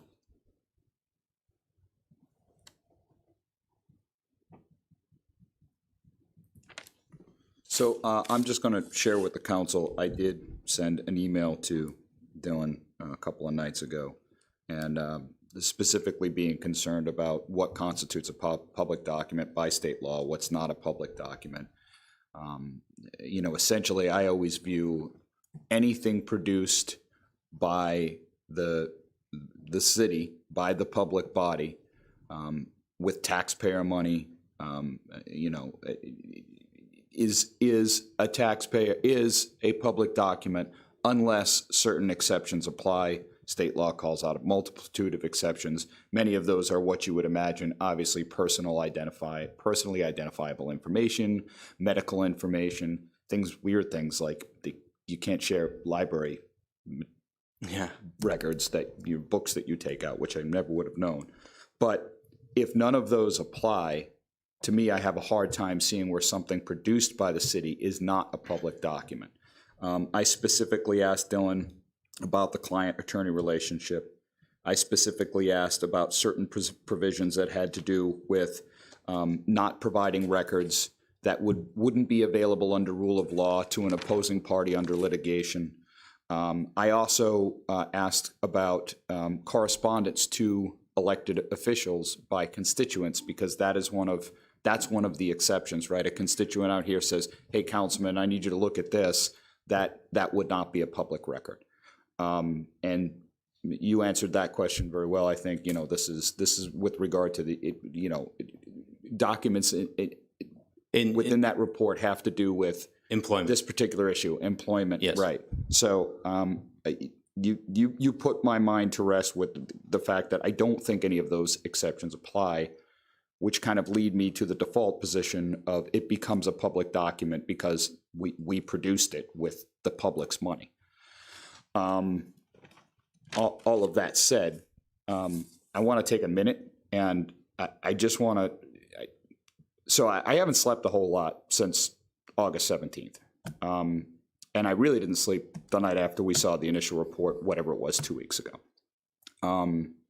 It is as unfortunate a situation as I can imagine as somebody who is in a quasi-supervisory role over somebody else, which is what we all kind of are. You know, I've been a supervisor for 20 years. I've always kind of looked at issues with my employees as issues with me. I have come to the conclusion that under our current charter, under our current structure, putting anyone in that office of city clerk is an impossible position to perform. It's impossible. That person reports to a 5-person body. They are appointed by a 5-person body. They must serve at the pleasure of that 5-person body, all of whom may have different agendas, goals, and objectives, none of which we ever communicated in any kind of writing. We never sat down and said, hey, this is what we expect. These are our goals. This is our feedback, any of that stuff. And that's performance issues. And I know it's outside the current thing, but you know, if I'm going to take a vote now, I'm going to share this context. We appoint a position to do all of the statutory duties. That position also ostensibly runs the clerk's office with employees that do not report to that person. And then you have that person who not only is trying to please 5 bosses, but is at the same time right in the middle of any kind of contentious issues between a city council and the executive branch, which basically exist by design of checks and balances. So we effectively tossed a person into the middle of that maelstrom. And I don't know how something, maybe not of this magnitude, but something disastrous couldn't be expected. So to that end, wherever this goes, and I know we're not done with this, wherever this goes, the council needs somebody that is working full-time in support of the council, because we're not full-time. You know, half the time I can't get to my emails or messages until 10, 11 o'clock at night, and that doesn't serve the populace. We also need somebody who is running the day-to-day operations of the clerk's office. I do not think that those two people can be the same, and I understand under the charter we don't have a choice. So all of that said, and in light of what Dylan has shared with us with regard to the potential litigation risk that we face by not making this available to potential litigators, I am going to move to remove the executive seal on the investigative report absent the source documentation. And I am probably not going to sleep much tonight either, because this is probably the worst decision that I've ever had to make on this council or on the school committee. But I really do not see another way ahead based on what's happened to date. And I really, really hope that there is not underlying this some kind of tit for tat. I really hope that this is not some kind of retaliatory measure. It doesn't sound like it to me. It sounds like it's grounded in legality. But I'm really hoping that we can find a way, an amicable solution to all of this. And I'm going to continue working toward an amicable solution until I'm bounced out of here. So that's it. I'm done. So, Councilman, is that in a form of a motion? It is. The motion, again, is to remove the executive seal from the investigative report absent the source documentation. So we do have a motion on the floor at this point in time. Would anyone like to second that motion? I'll second that. Okay. Deputy Clerk, may we have a roll call, please? Oh, I'm sorry. Any more discussion on this? One more discussion item to clear up anything. I would ask Assistant Solicitor Conley that this was your report. You obviously interviewed people and your documents. I would ask Solicitor Marcello if you could answer this question. Were you involved in this investigation at all? Indirectly or?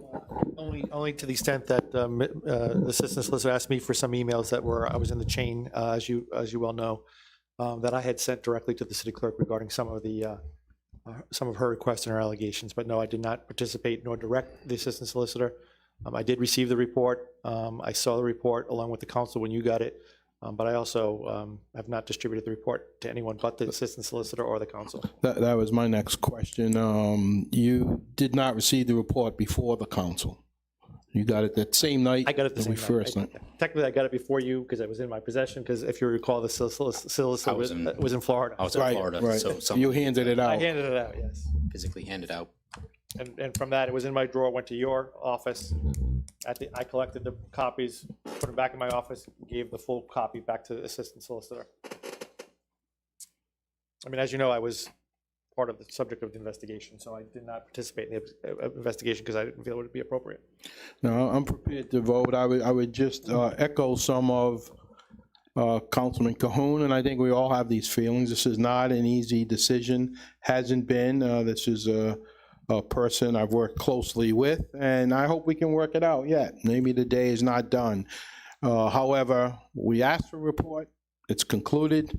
We've got it. Regardless of the outcome, we can't pick and choose our investigative reports and outcomes. It's a public document. Set. So that's a second, Councilman Rodericks? Okay. Second.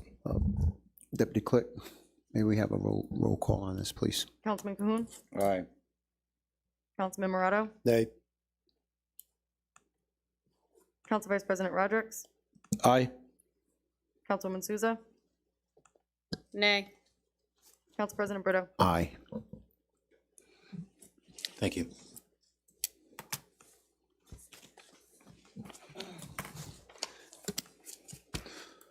Moving right along, we just spent way too much time on that issue, dear. Okay. I have the report of the city solicitor, claims committee report. Thank you, Madam Clerk. As you know, the City Council met in executive session prior to the meeting, open meeting for claims report. The following claims were approved. Claim of Stephen Enos in the amount of $600. The claim of Ikema Izipik in the amount of $203. The claim of Joseph Lagrecchia in the amount of $268.78. And the claim of Gregory Silva was referred to Mega Disposal. And I'm sorry, the claim, there was the claim of Travelers was approved at $970.29, and the claim of Edward Vieira was approved in the amount of $418.97. I'm sorry. Thank you. That concludes my report. Thank you, Mr. Solicitor. Next item, please. Resolutions. Resolution authorizing the mayor to enter into a contract for audio, video, and data storage for the police station. Sponsors, Council President Brito. Thank you, Deputy Clerk. I'll be real quick with this. Just basically what it says is just the current contract has expired. The audio, video, and data storage for the interview room. This is something that they're currently looking to establish for a 5-year contract in amount of $74,880 at this point in time. And this is to outfit 3 interview rooms with audio and video and the cloud storage as well.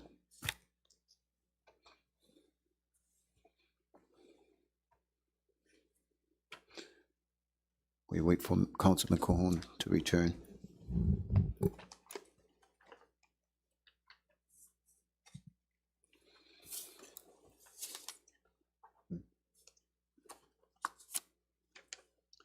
Council President, where are we getting the funds for Oh, this I'm purchase? sorry. This is under the forfeiture money. The Google money. So Right in the third paragraph. Whereas the city will be using East Providence Police Department asset forfeiture funding. but this is not to purchase body cams, correct? No. This is just the audio and video in the interview rooms. So The current contract has expired. have we been using the forfeiture money to purchase that, to renew this contract every year, do you know? It's ordinarily that I know if it's usually a 5-year contract. Right, so that's what I mean, but like every renewal, every 5 years. I don't recall the last one from 5 years ago. Because I know Malcolm had stated something about, how we use that money and if it's repetitive, so I'm wondering if the next 5 years then the city has to budget for it, and then maybe, At some point in time, the city is going, once we use up all that money in the Google fund, yeah, at some point we will have to. But I think that's a long way down, based on the amount that we have in there. do we know how much? I mean, You know how much it is? It's I was millions. gonna ask Malcolm about that. The chief was here earlier. I'm not sure if he's out in the lobby or not. So it's Councilman, He went to the restroom, oh, so okay. I think. I'll just make a motion to approve. All right. Would anyone like to second that motion? Second. Okay. Deputy Clerk, may we have a roll call? Councilman Morato, Aye. Council Vice President Rodrick, Aye. Councilwoman Souza, Aye. Council President Brito, Aye. Councilman Cahoon. This is the, Oh, yeah, I vote aye. I had no questions. okay, next item, please. Resolution authorizing the mayor to convey property located at 1320 Pawtucket Avenue. It's the Union Primary School. The sponsors, Council President Brito and Council Vice President Rodrick. Let me just briefly give a synopsis of this particular location here, Union. Where am I here? Okay, the former Union Primary School. We once had a developer that came in front of us who was looking to develop this property a number of years ago. Actually, it was during the last council meeting. It never came to fruition. However, this developer, who just so happens to be an architect as well, is proposing to have 6 apartment units, convert the actual Union Primary School into 6 apartment units. 2 would be 1-bedroom units, 1 would be 2-bedroom units, and 2 would be 3-bedroom units. And I'm going to pretty much give you, it's, rehab, remodel. We have units will have very high ceilings, designed to upscale, but will keep some of the schoolhouse flavor. They would preserve the historical interior with large multi-purpose rooms and very high ceilings. The balance of both rooms don't currently have much historical flavor. However, they're trying to put back the original character into the interior of the building. And, they're going to do some exterior work, preserving the front porch. They're going to paint, they're going to repair and replace the wood as needed, repair the foundation, gutters, rain leaders, preserve the Union Primary School sign that's in the back area there, replace the windows, cover the brick siding with wood siding trim similar to the front of the building, and they're going to repair and repaint the canopy as well. Parking, my only question with respect to parking, there was an easement with the church directly across from there. Is this what you're here for, David? You want to address that easement with respect to the parking lot that's currently there, so that easement, that portion of the parking lot is owned by the church across, and I know they were working with the church, the developer architect was working with the church. Have they come to any resolution with that? They haven't formally signed or executed the easement yet, but they have a tentative agreement for the use of that parking lot for shared use. Both parties own portions of the parking lot. Council President, I'm Yes. sorry to interrupt this. We are past the 10 o'clock mark. Okay. I'd like to extend the meeting for another half hour. Would anyone like to second that? Second. Okay. Deputy Clerk, may we have a roll call, please? Councilman Cahoon, Aye. Councilman Morato, Aye. Council Vice President Rodrick, Aye. Councilwoman Souza, Aye. Council President Brito. Aye. Please proceed.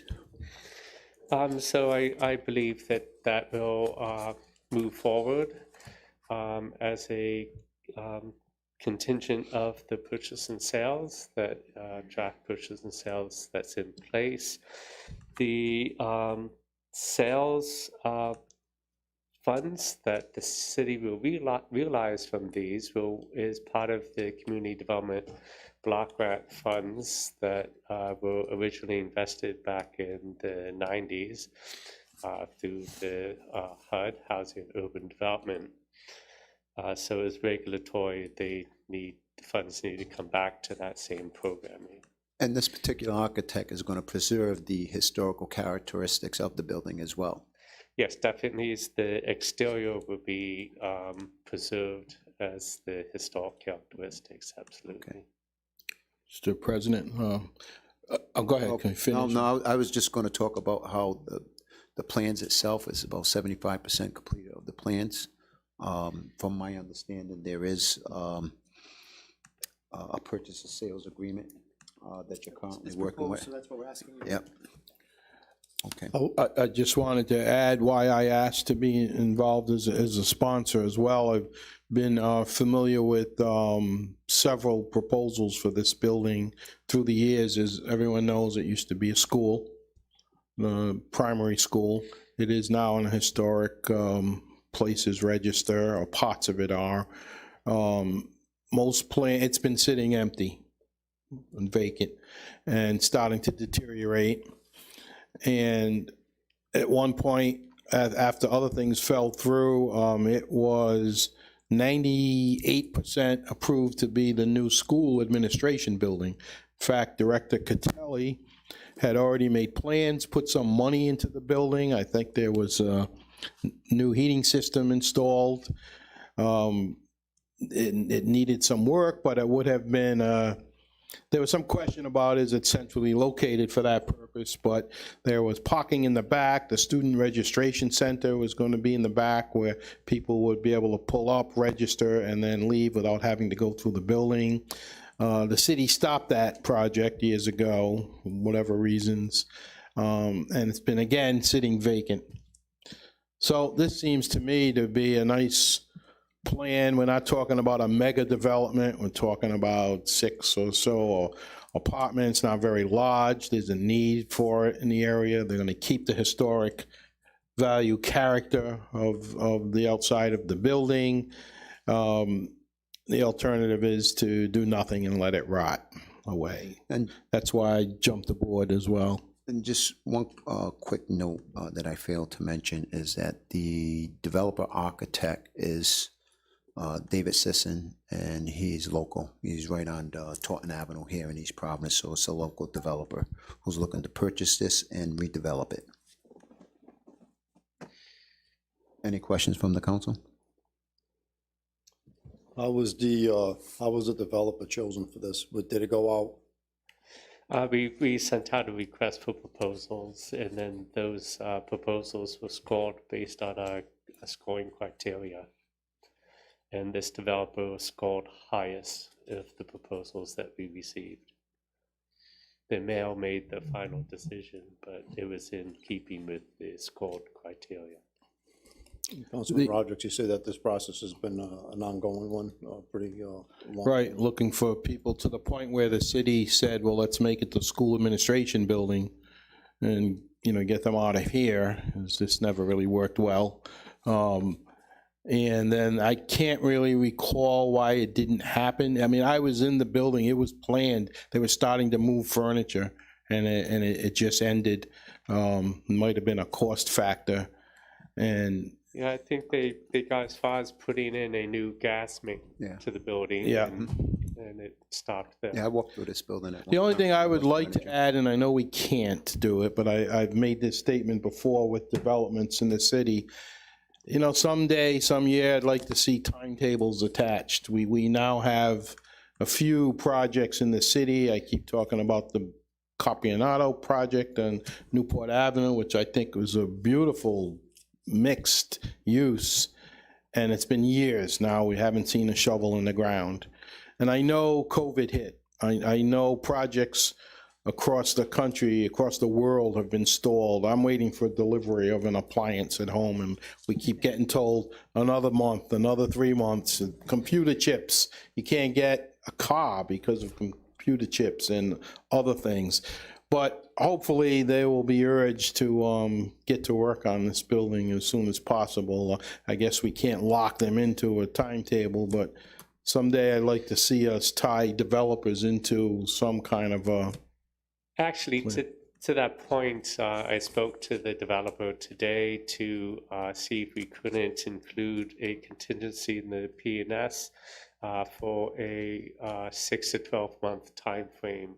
At which point, if they haven't gotten those zoning approvals, that we have the option to null and void the purchase and sales. Okay, well, that helps. Very good. I have no more questions. Motion to approve. Okay. Anyone like to second that motion? I'll second. Okay. Deputy Clerk, may we have a roll call vote? Aye. Councilman Morato? Aye. Council Vice President Rodrick? Aye. Councilwoman Souza? Aye. Council President Brito? Aye, thank you. Next resolution, please. Resolution authorizing the assignment of a city-owned tower lease located at 301 Lyon Avenue. The sponsor is Council Vice President Rodrick.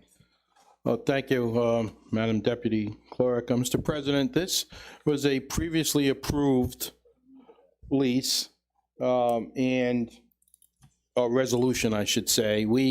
We own the cell tower, city does. There's been a change of ownership of a vendor, third amendment to the lease. This was entered into, as you can see here, I won't read it all, June.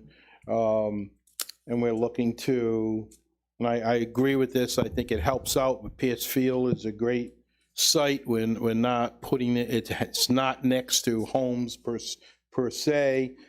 This is a bigger vendor, which may bring in more business to the cell tower, more people using it, more businesses using it, which we will get 50% of that income. So it actually is giving us a little more money than the prior lease, and it's kind of just a changeover in the LLC and not anything new. Motion to approve. Second. Deputy Clerk, roll call, please. Councilman Cahoon? Aye. Councilman Morato? Aye. Council Vice President Rodrick? Aye. Councilwoman Souza? Aye. Council President Brito? Aye, next item, please. Introduction of ordinances, first passage. An ordinance and amendment of Chapter 18 of the revised ordinances of the City of East Providence, Rhode Island, 1998, as amended, entitled Vehicles and Traffic. The summary is change the two-way stop at Dover and Howland into a four-way stop. The sponsor is Councilman Cahoon. Just a stop sign. Howland and Allerton are the two streets on either side of Kent Heights School. Allerton and Dover have a four-way stop. Howland and Dover do not have a four-way stop. So traffic could proceed down Dover without having to stop right next to a school. It's not That's a great motion. situation. Second that motion. Roll call, please. Councilman Cahoon? Aye. Councilman Morato? Aye. Council Vice President Rodrick? Aye. Councilwoman Souza? Aye. Council President Brito? Aye. So Council just, President. I'm sorry, go ahead. I was just gonna move ahead. We already did F. I didn't realize that our canvassing. I'm just looking myself and I couldn't I see, didn't know that I that can't she see was- this who was it on the is. docket. Can- Well, let me, maybe, this was put on as a placeholder in an event that we did, and I should have mentioned this earlier, an event that we were getting out earlier, but I would think you're gonna say, considering that she's here, that we discuss the canvassing, and we can lead the city council. Let's and not the bring her city clerk back. out. Yeah. Yeah, so it's a one-time, But we would defer the next two, the 2 and 3, to the next meeting. yes. To Okay. tomorrow. I'm sorry. Leslie, you want to approach? I didn't even realize I it don't, was on I here. We can't should have see done that from there, first. or I can't make out your features, so I didn't know it was you. I was thinking you were with the architectural firm. I knew it was her and I wanted her to wait. I finally had to stand up. Oh, well, I'm sorry. So That's okay. we'll proceed with canvassing. She is here, and then we'll call it the night.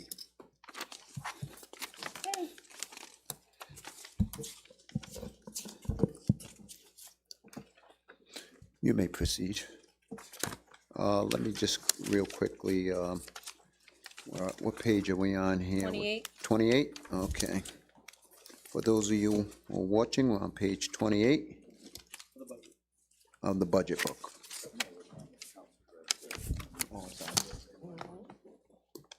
I hate to ask you, but does anybody Oh, have an yes, extra yeah, copy of that? No, that's all right. Extra copy I do not do. Oh. Thank you. You can use mine. You're welcome. You may proceed. Floor is yours. Fourth mine? It's all yours. Okay. What page was that? I'm sorry. 28. 28? Okay.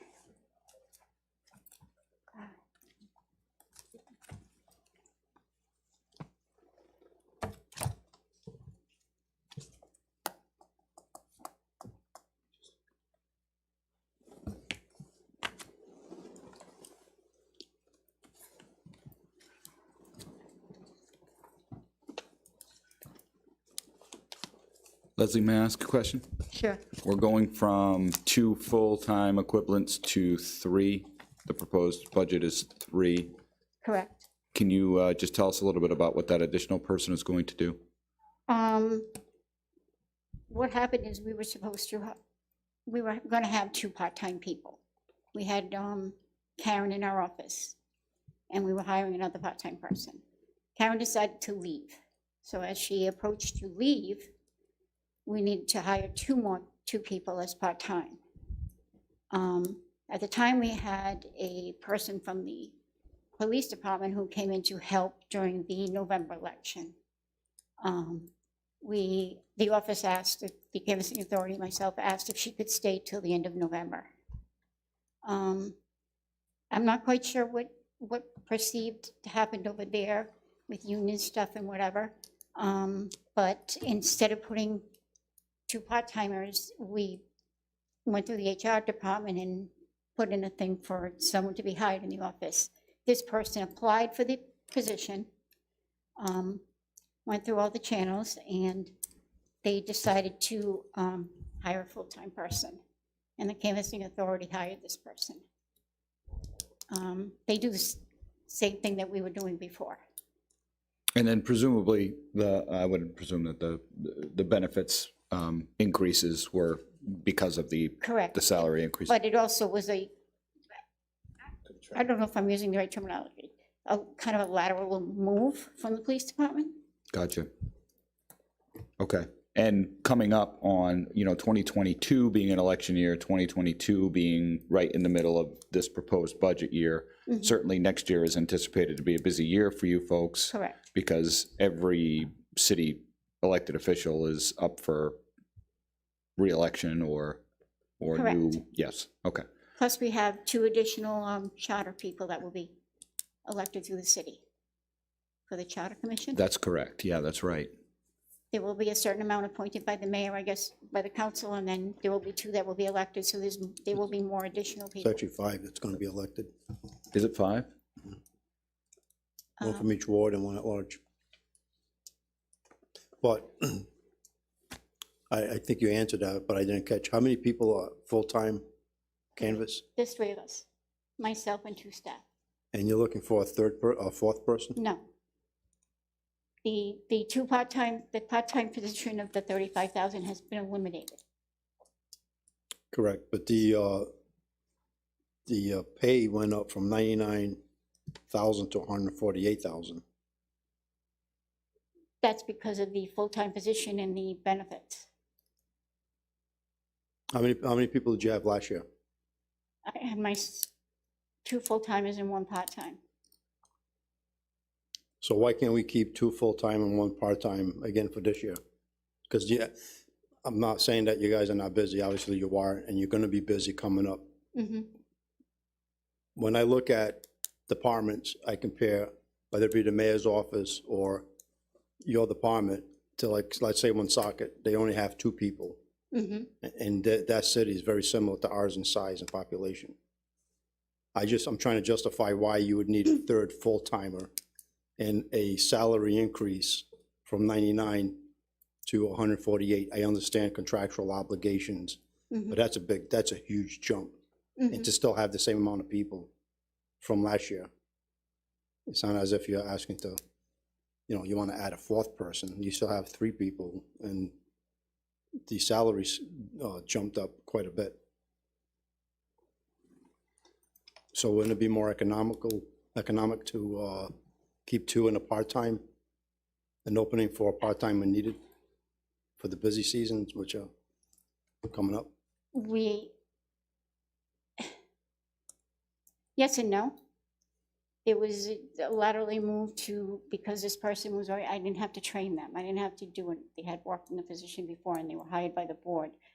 I don't know how to get into, because technically this person was already hired, so I don't know where. So where did that 3rd person come from? You said the police department? Correct. Was there an opening in canvassing? Well, yes, when Karen left, my part-timer. So you always had 3. But you went from a part-timer to a full-timer. 2 full-timers and a part-timer I had. Now we have 3 full-timers. I remember last year's budget that we had this conversation, and we ultimately elected to keep a part-timer and turn down the full-time position. So how did the part-timer become a full-timer from one fiscal budget to another? Well, we elected to fund it at a certain level, not necessarily to determine how many people would be paid there, right? I mean, we used the basis of people that were in there to approve the budget, right? So the salary line that was the justification for the salary line that we approved last year. we didn't necessarily, I mean, if they could get 100 people to work for that salary, it wouldn't make a difference. And isn't the wash here that the person came back from the police department, and that position was not filled? Correct. So it's, the net maybe to the city is a wash. Well, that's not necessarily true because, that position is still there, right? It's still a spot that No. can be. No, I think it's No. been It's been eliminated eliminated. at the police department. Yes. Well, and to your point, Leslie, Yes. what did your part-time person do? I'm Your- sorry, Your what? part-time person left, right? Yes, Of her own volition, correct. She got a full-time position somewhere else. which is what part-time people do. Correct. Especially nowadays when you can't get people to work anyway, so. Did anyone ask a question about the professional services increase? Can you answer that one, Leslie? Is that because of the upcoming elections? I have redistricting.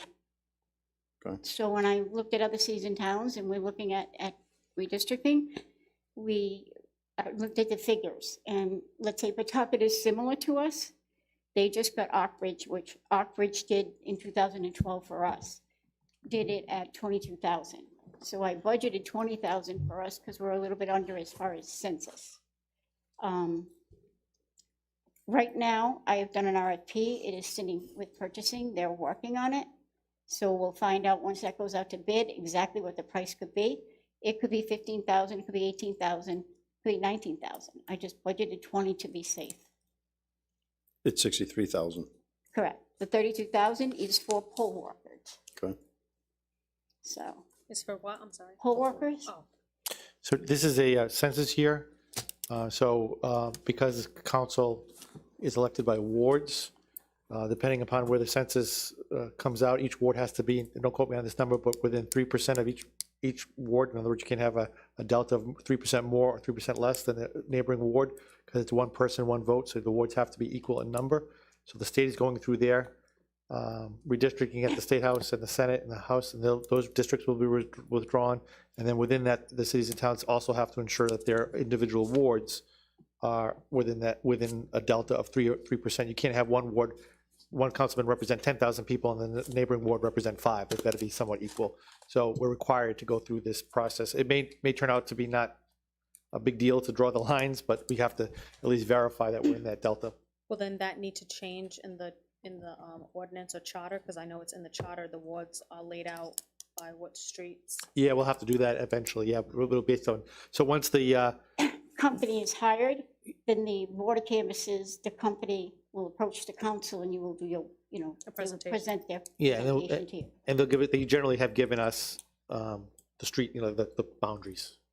How frequent, how often do they do that? I think the state does it 10 years. They have to do it every 10 years. Every 10, That's all. right after a census. Yeah, oh, okay, right after. So what it is, the General Assembly is a little behind now because the census was behind, giving them the figures. Sure. So all of this will have to be done before the declarations in June. So sometime by the middle of May, I would say. It's an expense we can't avoid, and the state unfortunately does not pay for it. Well, the good news is with everything else that we've had to consider, when, at least a districting thing won't be at all political, so that should be fine. Well, it is at the State House. Right. Anything else? Oh, I have nothing. No, the councilman already asked about the salary, because it was a 14,000 plus. So I'm assuming that person might have come over already at a pay rate that was higher than maybe what you would have hired somebody else at. Actually, they actually took a pay cut. Pay? Yes. Okay. I have no questions. Thank you. No further Sorry questions? that you waited so long. No, that's Yeah, okay. apologize for that. Again, I couldn't see your face from here, okay. so. With that being- Motion to adjourn. Okay, we have a motion to adjourn. Anyone like to second that motion? I'll second. Roll call vote, please. Councilman Cahoon. Aye. Councilman Morato. Aye. Council Vice President Rodrick. Aye. Councilwoman Souza. Aye. Council President Brito. Aye, thank you. All right. Yeah, why not? Let's do it.